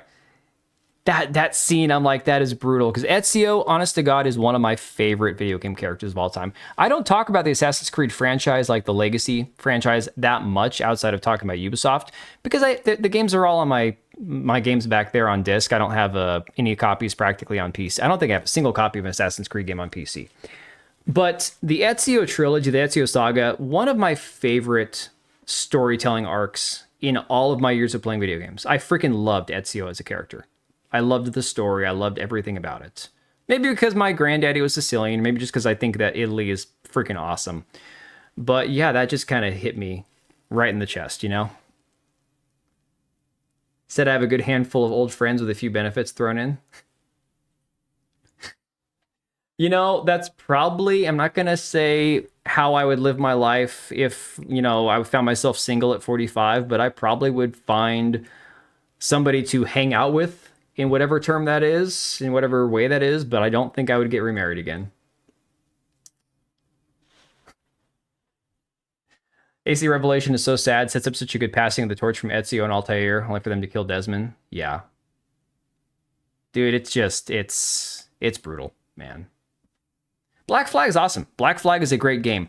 A little weaker on the side of Assassin's Creed as far as like the actual Assassin's Creed side of it. Wonderful game on its own. If you look at it kind of like, almost like a standalone game, that one is phenomenal. The Black Flag, the sea shanties you can unlock, the exploration, the sea battles, the game is top notch, one of the best games. But I just, as far as like the actual Assassin's Creed stories, the way that they connected, no, that whole Ezio trilogy was phenomenal. Yeah, it's a very good pirate game.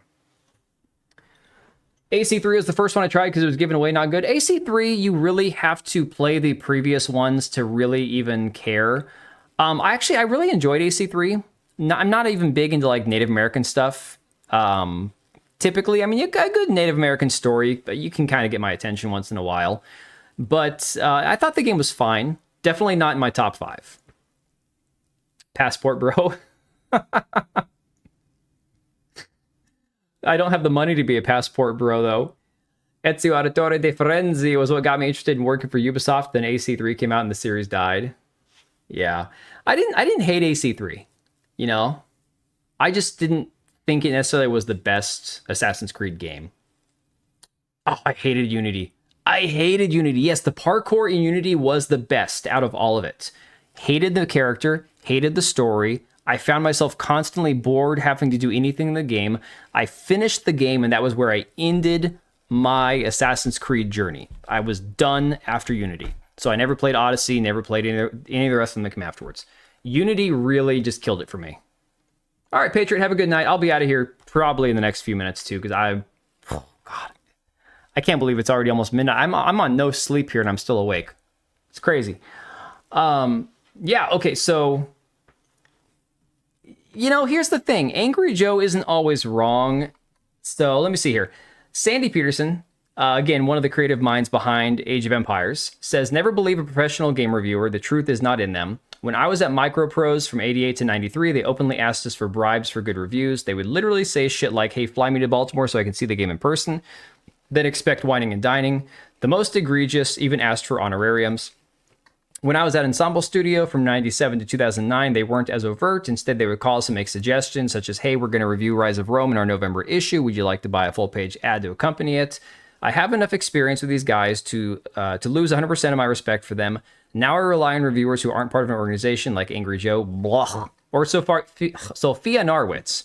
Sure, they have access to grind and can make mistakes, but I can handle that. What I can't handle is some dude writing a 4-page review of a game after reading the back of the box. What he's talking about is this original post from Larry Bundy here, friend of the channel, who shared screenshots from Morgan Park from PC Gamer that are all praising all the games that were flops, that were all failures. Yeah, I liked AC3, but it wasn't awesome. Exactly. DB Wild, take it easy, buddy. 8 hours in, Suicide Squad doesn't seem like the disaster some were waiting for. 5 hours of exploring Galaxy and ghosting past Stormtroopers. Star Wars Outlaws is finally winning me over. Played Assassin's Creed Shadows for 6 hours, and I think this one was worth the wait. I played 7 hours of Concord this weekend and immediately went back in. Yeah, I mean, it is what it is, guys. We all know that the Access Media has been the biggest bunch of liars and shills for the longest time. And there's nothing you can do about it. Other than just ignoring them, making fun of them, replacing them. YouTubers, I mean, the thing is, there are people who aren't just YouTubers. There are independent content creators who actually write reviews of things. And that's good too, because you get an independent person who's not beholden to a studio. They're not planning on getting flown out and wined and dined. They're just going to give their honest takes on something. And I still don't know why this son of a bitch blocked me a year, 2 years ago. I don't know. He followed me, then unfollowed me, and then blocked me, all within like the span of like an hour. So, is everything okay? No, man, I'm in deep trouble. The wife is probably pissed that I'm still awake. So, yeah, Empress, we're going to send the stream your way. But not before. I got to thank all you guys for hanging. I wasn't expecting such a good turnout tonight. I literally didn't know what to expect. I wasn't sure if I was playing Highguard. I wasn't sure what we were doing tonight. But you all turned up. You were awesome. I didn't criticize him. I never criticized him. I never interacted with him at all. That's what I don't get. I don't know what I did. I mean, the man has domestic abuse allegations floating out there, so I don't think I need to be buddies with him. It just bothers me that for some weird reason I got blocked and I don't know why. That's really all it is.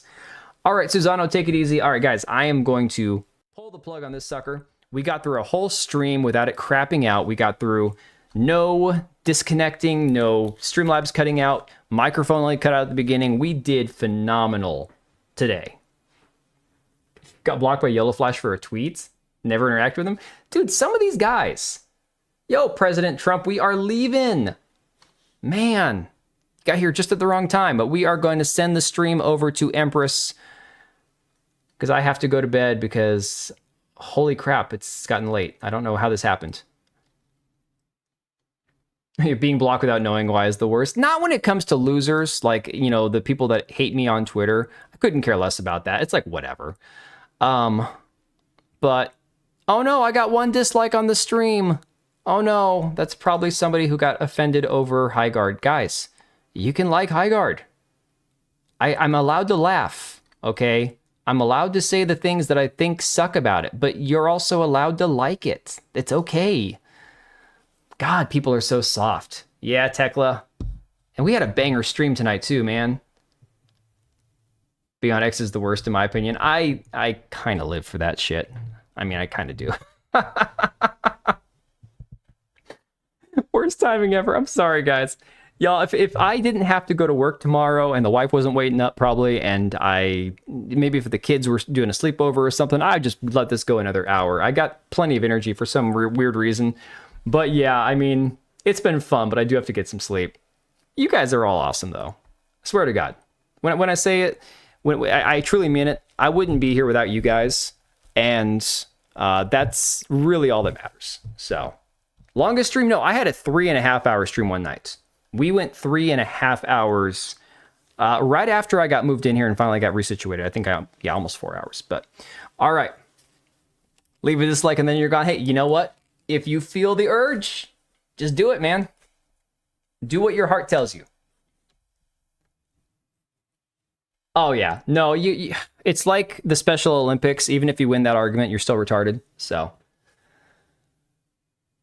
Oh, yeah. And again, I'm just here to document, to say what I think, and have a good laugh along the way. So, you guys have a great night or great day wherever you are. Might stream on Friday. I've been pretty consistent about Fridays. My kid turns 13 on Sunday. I'm tied up all day Sunday. He has got his birthday dinner Saturday night. Probably won't stream Saturday if I don't do Friday, so I'm going to shoot for Friday. So we are sending this thing over to Empress. You guys have a good night. I will catch you all on the next one.